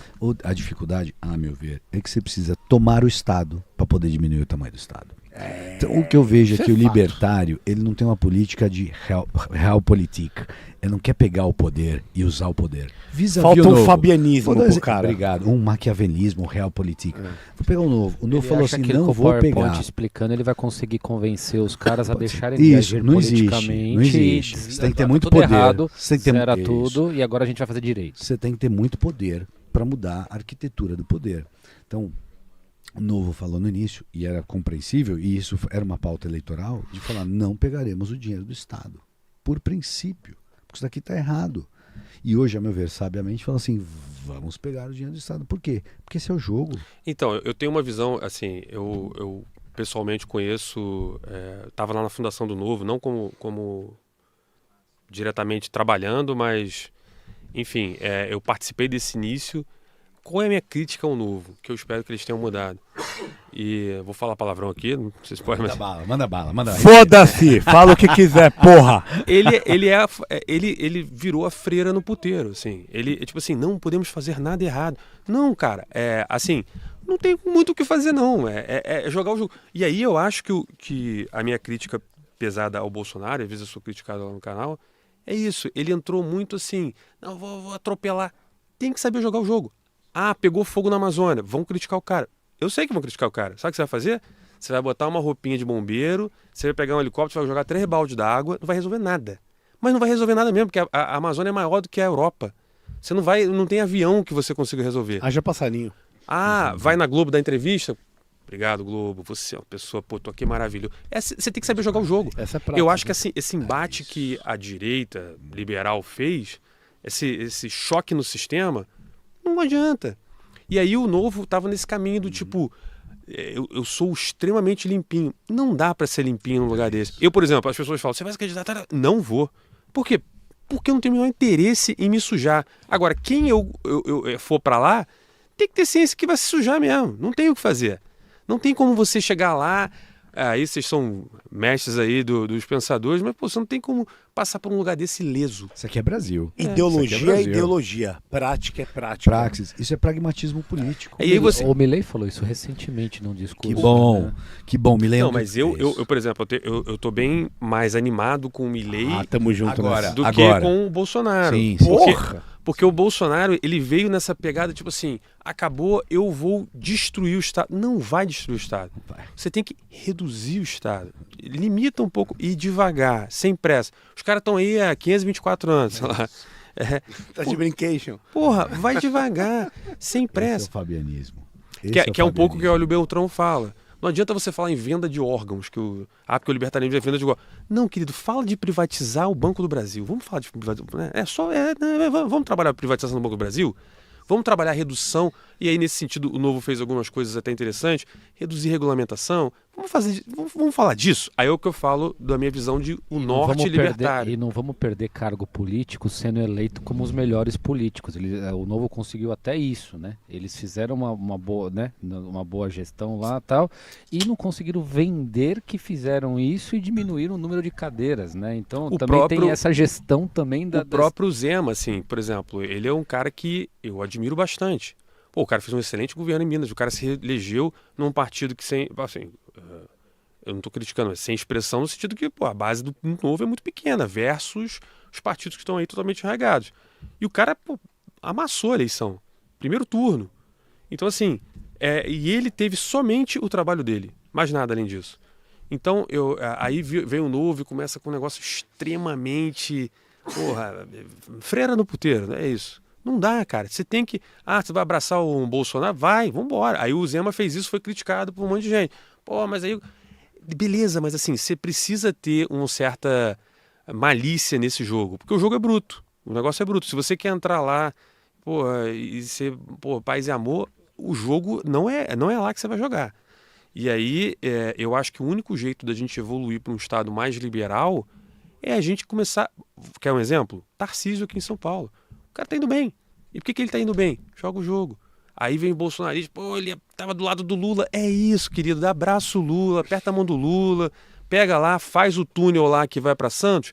Quando esse túnel ficar pronto, ninguém vai lembrar do Lula, vai lembrar do Tarcísio. Porra, vai lá, fala. Ele botou o Kassab para trabalhar com ele. Pô, o cara, malaco master aqui da política de São Paulo. Ele raspa, ele faz o que ele quiser, ele privatiza o que ele quiser, ele faz o que ele quiser. Porque o cara sabe operar. Então, assim, é um lugar sujo o Estado. Se você quer entrar lá limpinho e sair lá zen, você não vai ter lugar nenhum. Se você não quer jogar esse jogo, então não joga o jogo. Por exemplo, eu não sei jogar esse jogo, então eu nunca vou ser político por isso. Eu não vou saber, eu não vou ter estômago para isso. Então não é o meu lugar. Então... Eu gostei muito do que... perfeito, assim, tô 100% de acordo contigo. Acho que a ideologia, ela é o sopro inicial. E aí você tem que conseguir adequar esse sopro inicial à praxis, à realidade, ao que você pode fazer. E não é porque às vezes você tem uma atitude, por exemplo, a gente estava falando, Camara, do Milei, que foi lá beijar a mão do Papa. E durante a campanha... Milei. Vamos lá. E na campanha ele falou assim, comunista! É diabólico. Ele falou, diabólico, ele é comunista. Comunista. Depois foi lá e beijou a mão dele e falou assim, palmas pro Milei. É isso, meu Ponto velho. positivo, graças a Deus, estão voltando à normalidade. É isso que eu quero ver na televisão. Então, pra mim também o Milei, ele é um... Ele tá jogando muito bem o jogo. Muito bem, comparativamente. Agora, assim, o foda é, a Argentina tá muito fodida. Isso aí é... Mas isso eu vejo como uma oportunidade. Meus amigos me ensinaram a ver a crise como uma grande oportunidade. Então, mas Mas depende. é porque eu tenho amigo bom. Mas não é todo mundo que mas tem. Depende, mas assim, eles chegaram, assim, o que aconteceu com a gente no plano real? A gente chegou no fundo puro, deu merda, e pra virar e falar, cara, Fernando Henrique, você que é um sociólogo, assume essa porra aí, faz alguma coisa. E o que o cara fez? Chamou pessoas competentes e seguiu o plano. Sim. O Bolsonaro, de certa forma, ele fez isso. Ele chamou o Paulo Guedes, ele falou, porra, vou seguir o plano. Só que o próprio Bolsonaro, ele é um cara antigo, né, cara? Eu não sei por que ele foi fazer isso. Porque, assim, o que ele deveria fazer é criar condições para as coisas acontecerem. No meio do plano havia uma pedra. Cara, eu sempre falo isso. Tem Tinha uma essa... pedra no caminho. Não, né? mas Tinha uma assim, pedra. se você parar pra pensar, eu lembro assim, o Bolsonaro ganhou, porra, eu não sou tão fã do Bolsonaro assim, mas eu gosto do Paulo Guedes pra cacete. Uhum. E, porra, tava aquela animação, Carnaval 2019, né, sei lá, acho que foi 19.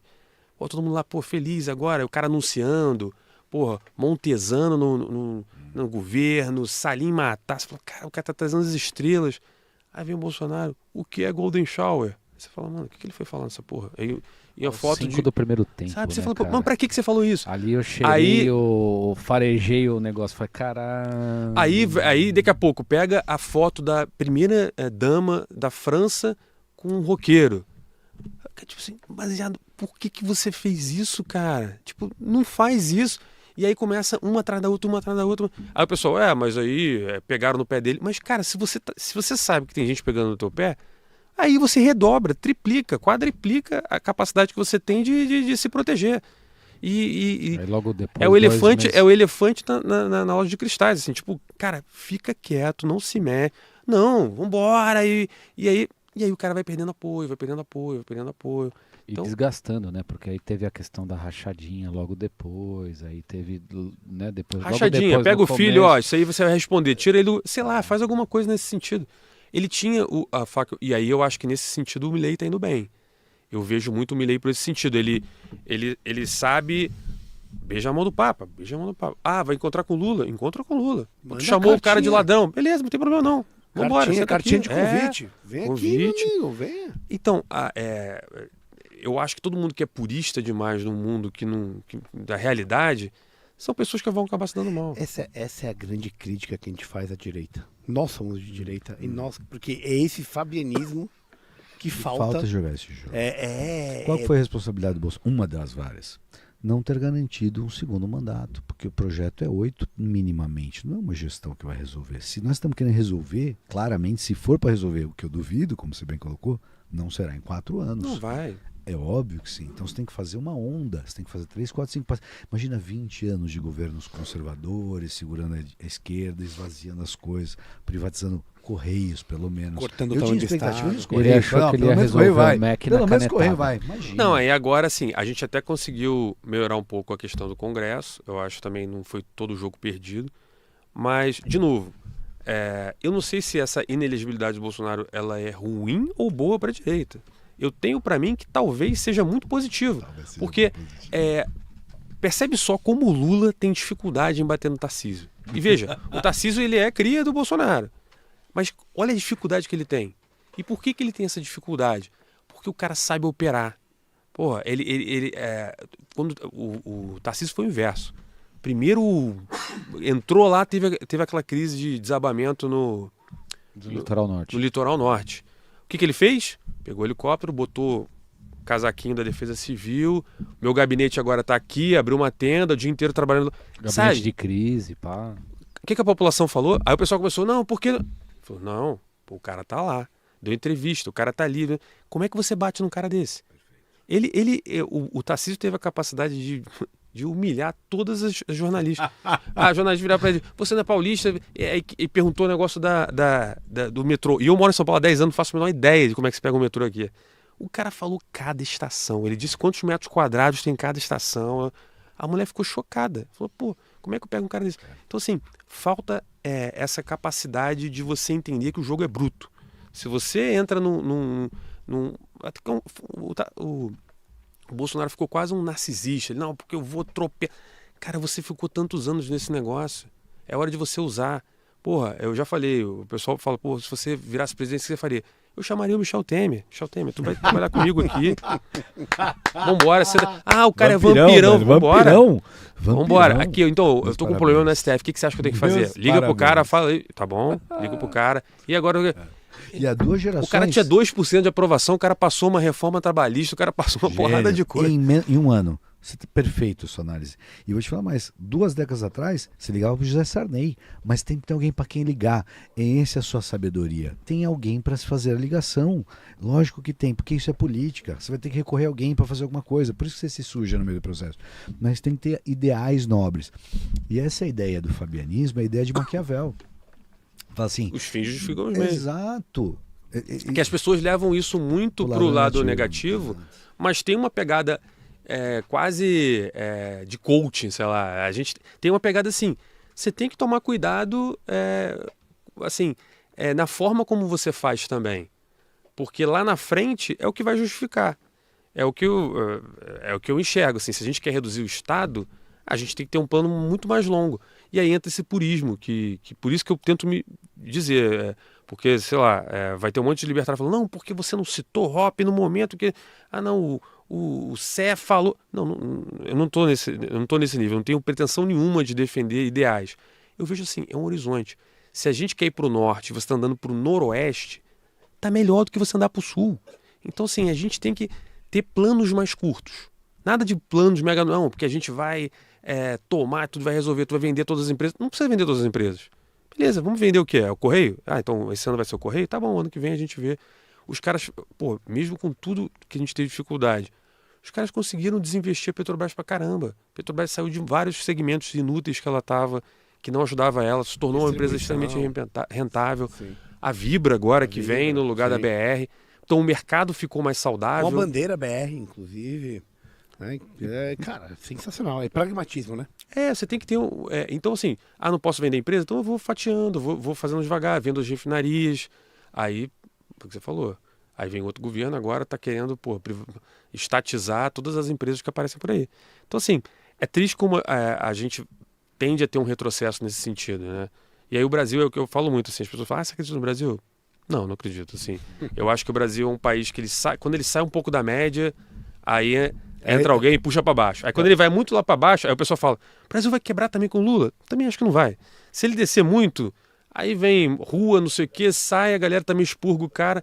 Porque essas oligarquias que a gente tá falando aqui, no final do dia, é assim, também não é para fazer muita merda, né? Assim, tá todo mundo bem aqui, se o cara fizer muita merda... Elas seguram ali, quando precisar o Itaú apoia a manifestação de rua, quando precisar ele apoia a depredação do próprio agência bancária. Então, assim, o que eu percebo é muito isso, assim, o Brasil tem uma certa institucionalidade que não deixa ele crescer, mas também não deixa ele ir pro brejo. A casa cair, virar Venezuela. E é triste, assim, eu vejo assim, a gente está num país que tem tanto potencial econômico, então é absurdo o potencial econômico que a gente tem. Agora, vamos lá, se a gente tem um Estado que não para de crescer. Vamos lembrar, né? A gente está falando aqui de história, mas o quinto dos infernos é porque a gente pagava 20% de imposto. Está chegando a 40%. Então tem 2/5 dos infernos aqui. E assim, não para de piorar as coisas. Então a gente está dando poder para o Estado não resolve nada e a gente fica nesse eterno... E aí o que a gente tem hoje? Um país que, na minha visão, é desigual socialmente muito por conta desse movimento. E é o que eu já falei várias vezes, a gente até citou aqui no início do programa. O Brasil tem tanta gente analfabeto funcional, sem educação, sem auxílio, que se você se destaca um pouquinho, você ganha muito mais do que lá fora. Então, assim, um cara que mande bem no Excel, entenda bem, tem uma boa faculdade, ele ganha mais do que um médico na Europa, aqui no Brasil. Agora, também, se o cara não tem muitas qualificações, ele ganha igual na Namíbia, sei lá, entendeu? Então, percebe que a gente está num país dessa maneira porque, infelizmente, a gente não tem planos consolidados de longo prazo. É sempre uma visão assim, pô, daqui a 2 anos. E a gente está discutindo isso aqui, né? Bolsonaro, por exemplo, começou com um programa ali mais liberal, não se estruturou, caiu, agora volte 3 casas para trás, aí volta tudo de novo. Então, falta uma visão. Se essa visão não vem de uma visão de Estado versus governo, a gente tem que entender que se isso é misturado, a gente também tem que estar presente. Aí, nesse sentido, a gente falou do Novo aqui, eu concordo.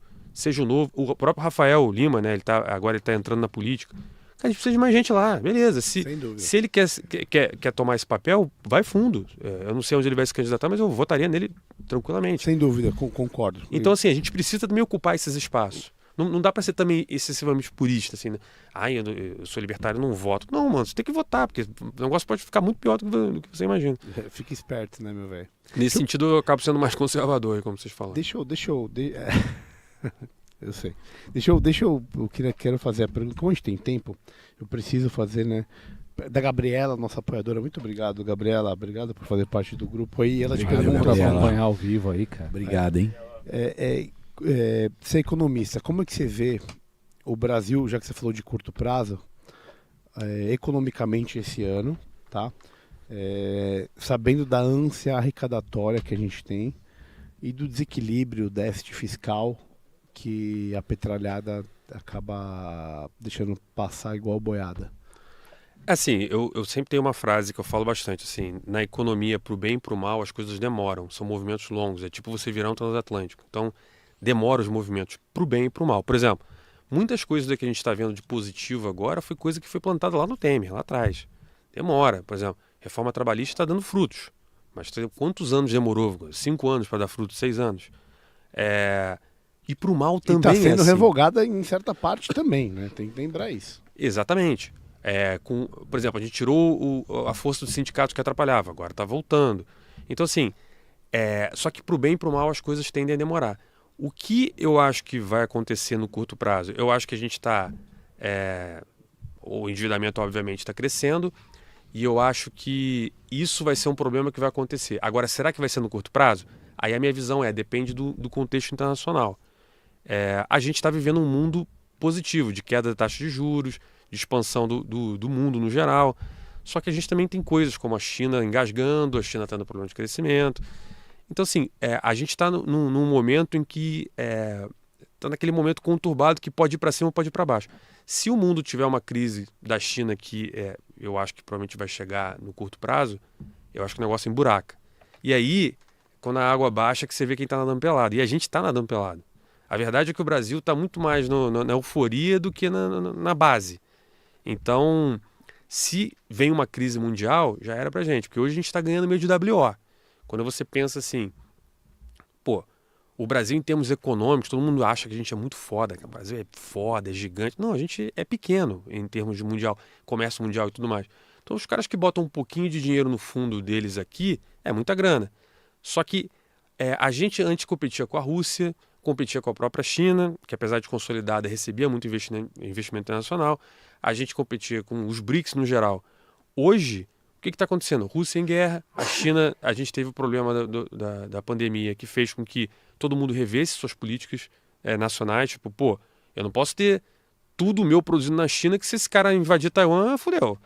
Então, eles estão tirando dinheiro da China. Agora, para onde esse dinheiro vai? Aí, assim, o Brasil está sendo favorecido. Por quê? É um país que tem uma estabilidade econômica, uma estabilidade social, é um país que não tem guerra com ninguém e tal, a América do Sul é mais tranquila, só que em termos econômicos a gente é muito ruim. Então, os Estados Unidos está numa política que eles chamam de near shore, safe shore, né? Eles estão procurando, assim, países que são perto dele e que são países tranquilos. E o Brasil, o Nordeste brasileiro seria, assim, o lugar. Porra, é um lugar próximo da América Central, próximo da África, próximo da Europa, próximo dos Estados Unidos, da costa de cá. Pode pegar o canal do Panamá, passar para lá. Então é um lugar maravilhoso.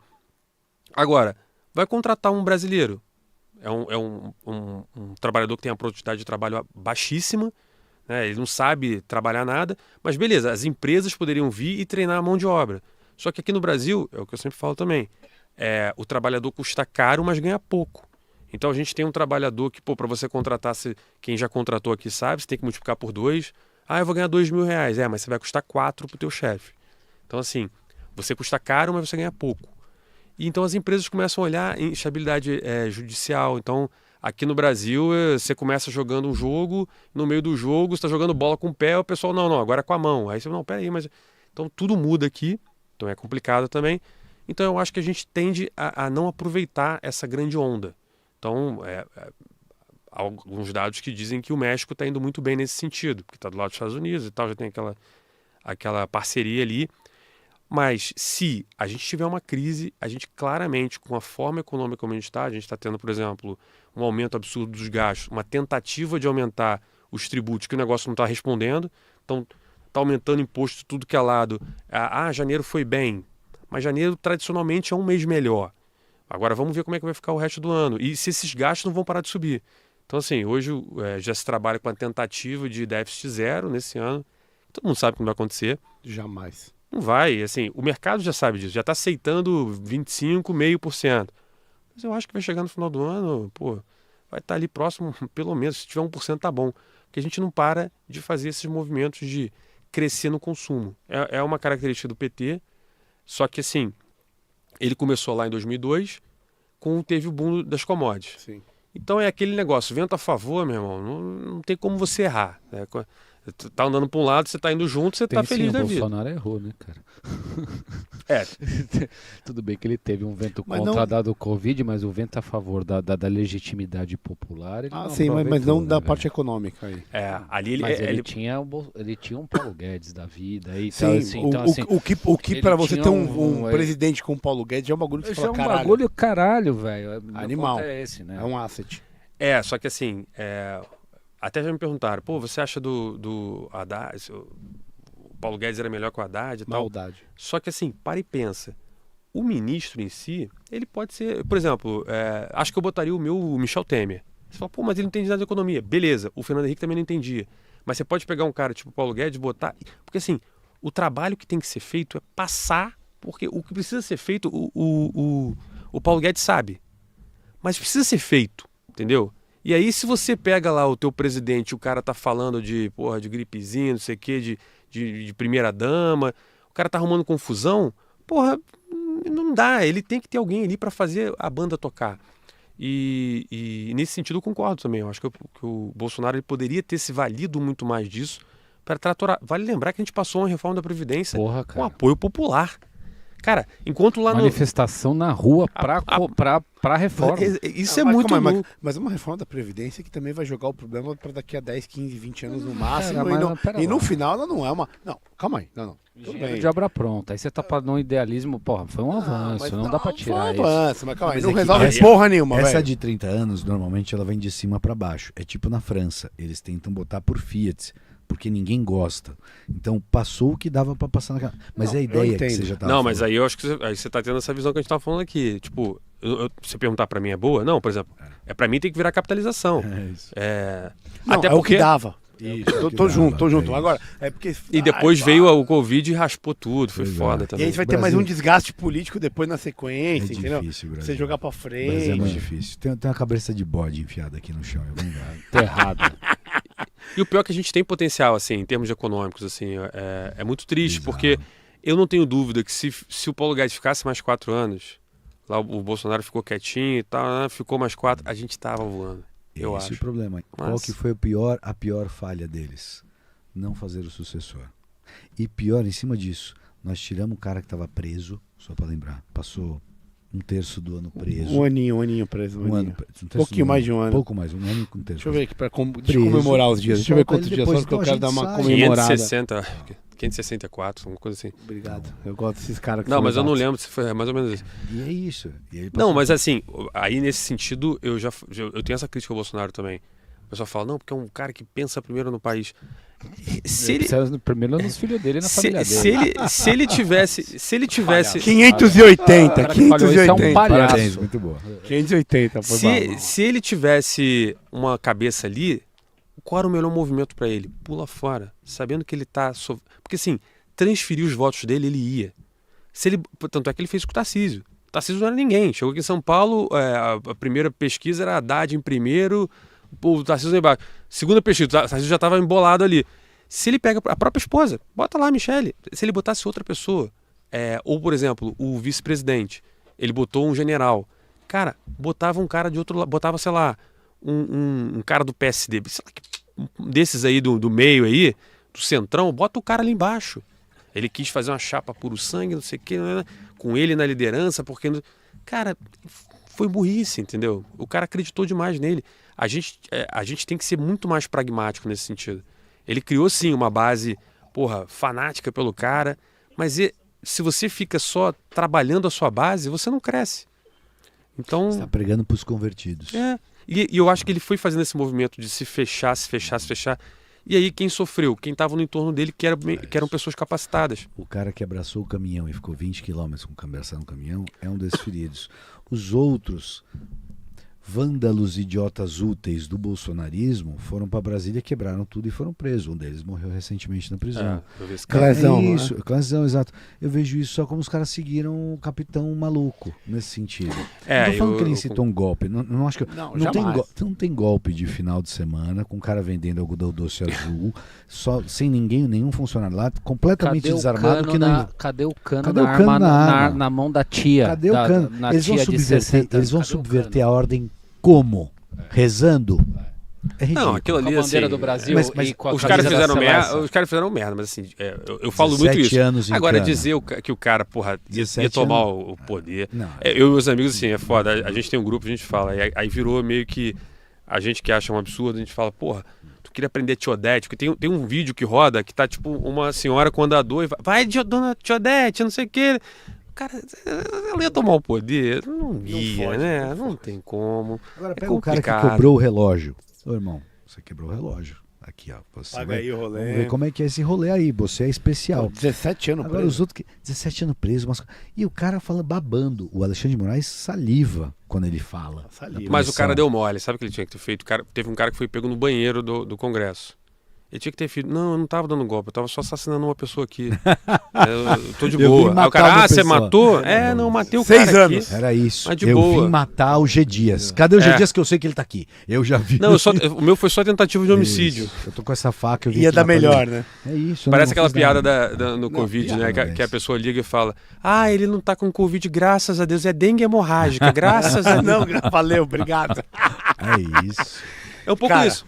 É bizarro, mas é o Brasil. Isso é o Brasil. Rodrigão, sensacional, velho. Muito obrigado. Infelizmente temos tempo, Infelizmente. mas antes de terminar... Tem um chorinho. Tem um chorinho. Nós temos nosso querido pitch do livro. Opa. Caião, explica pro convidado e para quem não conhece o que é o pitch do livro, que depois o Camara vai apresentar os livros devidamente aqui, meu amigo, por favor. Cara, o pitch do livro é um exercício de prognóstico e de apostas. Então é assim, cada um de nós trouxe um livro que achou que tinha a ver com o papo no melhor estilo intuitivo, assim, vamos conversar sobre tal coisa, vamos trazer, acho que que tem a ver com o convidado, ou que não tem nada a ver, que estava lendo, ou que quis trazer, enfim. Após essa nossa maravilhosa conversa, a primeira parte do pitch do livro é você dizer, baseado nas características da personalidade de cada biopsicossociais, quem trouxe qual livro. E aí depois vai ter 1 minutinho cada um para defender o seu pitch, e o melhor pitch você vai levar para casa. Então primeiro, Camara, apresenta os livros aí pro convidado. Vamos que ele vai escolher. Aos livros para quem está ouvindo. Primeiro, Roger Scruton, Arte e Imaginação. Escrito Monstro. por um monstro. Monstro. Mostra pra galera, mostra pra galera. Monstro, Cláudio gato. Strutor, monstro. Livraço, Gato. livraço, livraço. Isso é top. Pena que é verde o negócio atrás aqui, né? Mas é edição. Corinthians, É velho. edição. Segundo livro são 4 gigantes, 2 especiais, Henry Kissinger e Neil Ferguson. Cacete. O nome do livro é O Século XXI Pertence à China? Um debate sobre a grande potência asiática. Falamos de China Denso, aqui. hein? Caraca, isso aqui é denso, hein? Esse aí, Bonito. esse Coisa aí. fina. Kissinger e Esse aí. Ferguson, muito bom. E o terceiro, um outro clássico, Karl von Clausewitz on War. Isso aí é o manual da Caralho, guerra, né? Manual da guerra, porra, em inglês, é isso? In English. E tem que adivinhar quem trouxe cada Primeiro, livro? dá aquela mandinazada, Quem você acha que trouxe qual livro? Não, Zé? acho que tá na ordem até. Você falou de monarquia e tudo. Aqui, ó. China, a gente falou de On China. War.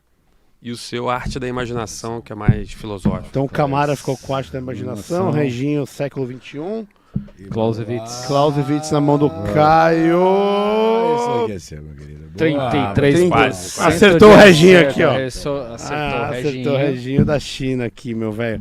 Agora temos 1 minuto cada um para poder vender esse belo livro. Quem quer que eu comece aqui? Manda ver. Manda bala. Então, meu velho, meu pitch é muito claro, muito simples. O que vai acontecer nesse século? Bom, eu sou dos que acham que a China não vai virar superpotência. É por isso que eu te falo, meu velho. Porque aqui dentro existe um debate. Então, o que você pensa, o que vai acontecer, é debatido por 4 grandes caras, Isso é cada bom, um hein? ao seu lado. E assim, Neil Ferguson, do ponto de Neil vista Ferguson. geopolítico, acho que é o maior cara do mundo hoje para poder falar disso. É David Lee junto com ele e o Henry Kissinger, extremamente cara Popstar. popstar. Era um popstar. E aqui dentro, não é que cada um defende um ponto. Não, você tem 4 pensamentos sobre uma coisa só. Óbvio que vai um pouquinho para um lado, um pouquinho para o outro, e no final se chega a uma conclusão. E a gente gosta de debate. Por isso que eu falo assim, quem lê esse livro vai ter uma puta ideia geopolítica que pode mudar o nosso pensamento sobre o futuro próximo e sobre a guerra Ocidente e Oriente. Vai, né? Bota a música aí. Então, Vamos chamar. esse é meu pitch pra você, meu amigo. Isso aqui é imperdível. Música, senão o cara não sai do discurso do Oscar. Nossa, ele é o Tô sendo- Eu vou no meu Mas é singelamente. conciso. Tô sendo- Singelamente, Karl von Clausewitz, Oi? um oficial da Prússia na época de Napoleão. Ele fazia parte da Prússia que perdeu para Napoleão. E ele escreve, então, do início da ideia de guerra moderna, com pólvora, né? Não tinha aviação, mas tinha pólvora. E ele escreve várias coisas sobre a guerra.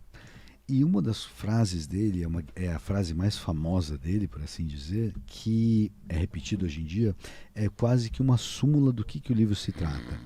E a frase é a seguinte, ó, você vê, não deu nem meu tempo. Você ficou 5 vezes mais tempo, não cochila aí não.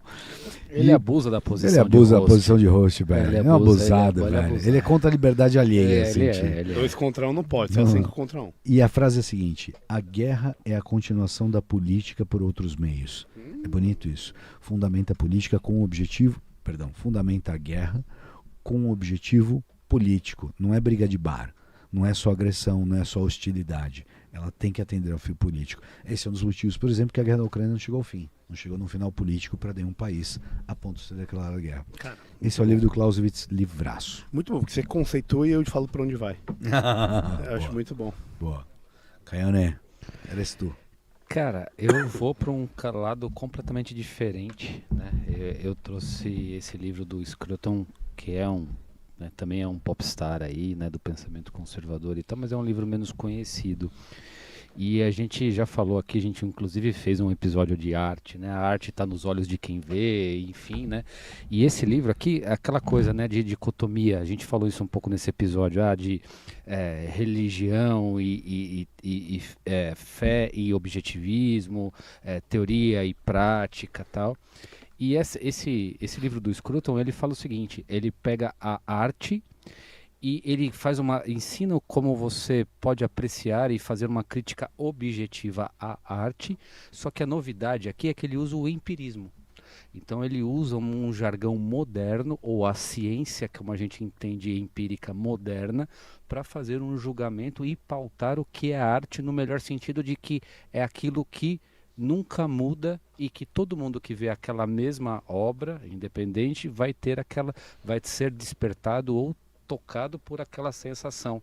Então ele disseca todas as variáveis disso e traz com um negócio que aparentemente subjetivo, como o senso estético, com uma pegada empirista que é o nosso jargão moderno. Então o belo não está nos olhos de quem vê, é isso que você está me falando. Precisa ler o livro aqui. Boa pergunta. Ele é bem famoso, né? O Scruton, eu nunca li nada dele, mas tem muito pensamento dele por aí. Mas eu vou te falar que tem um livro melhor dele do que esse aí, tá, cara? Esse é bom, mas tem uns bem melhores, eu acho. Assim. Mas tudo bem. Comentário desapropriado, não tem propriedade. Não tem. Acabei de elevar aqui a tua qualidade. Meu querido Rodrigo Viegas, meu brother, obrigado. Obrigado a vocês pelo convite aí. Qual livro você vai levar pra casa, meu Sobre velho? os auspícios aqui, ó.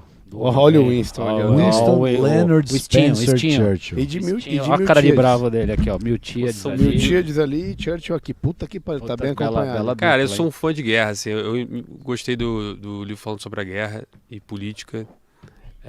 A China também, a gente falou aqui, né? E eu acho que, óbvio, não conheço muito pouco sobre a China. E essa ideia de imaginação é um negócio interessante, assim.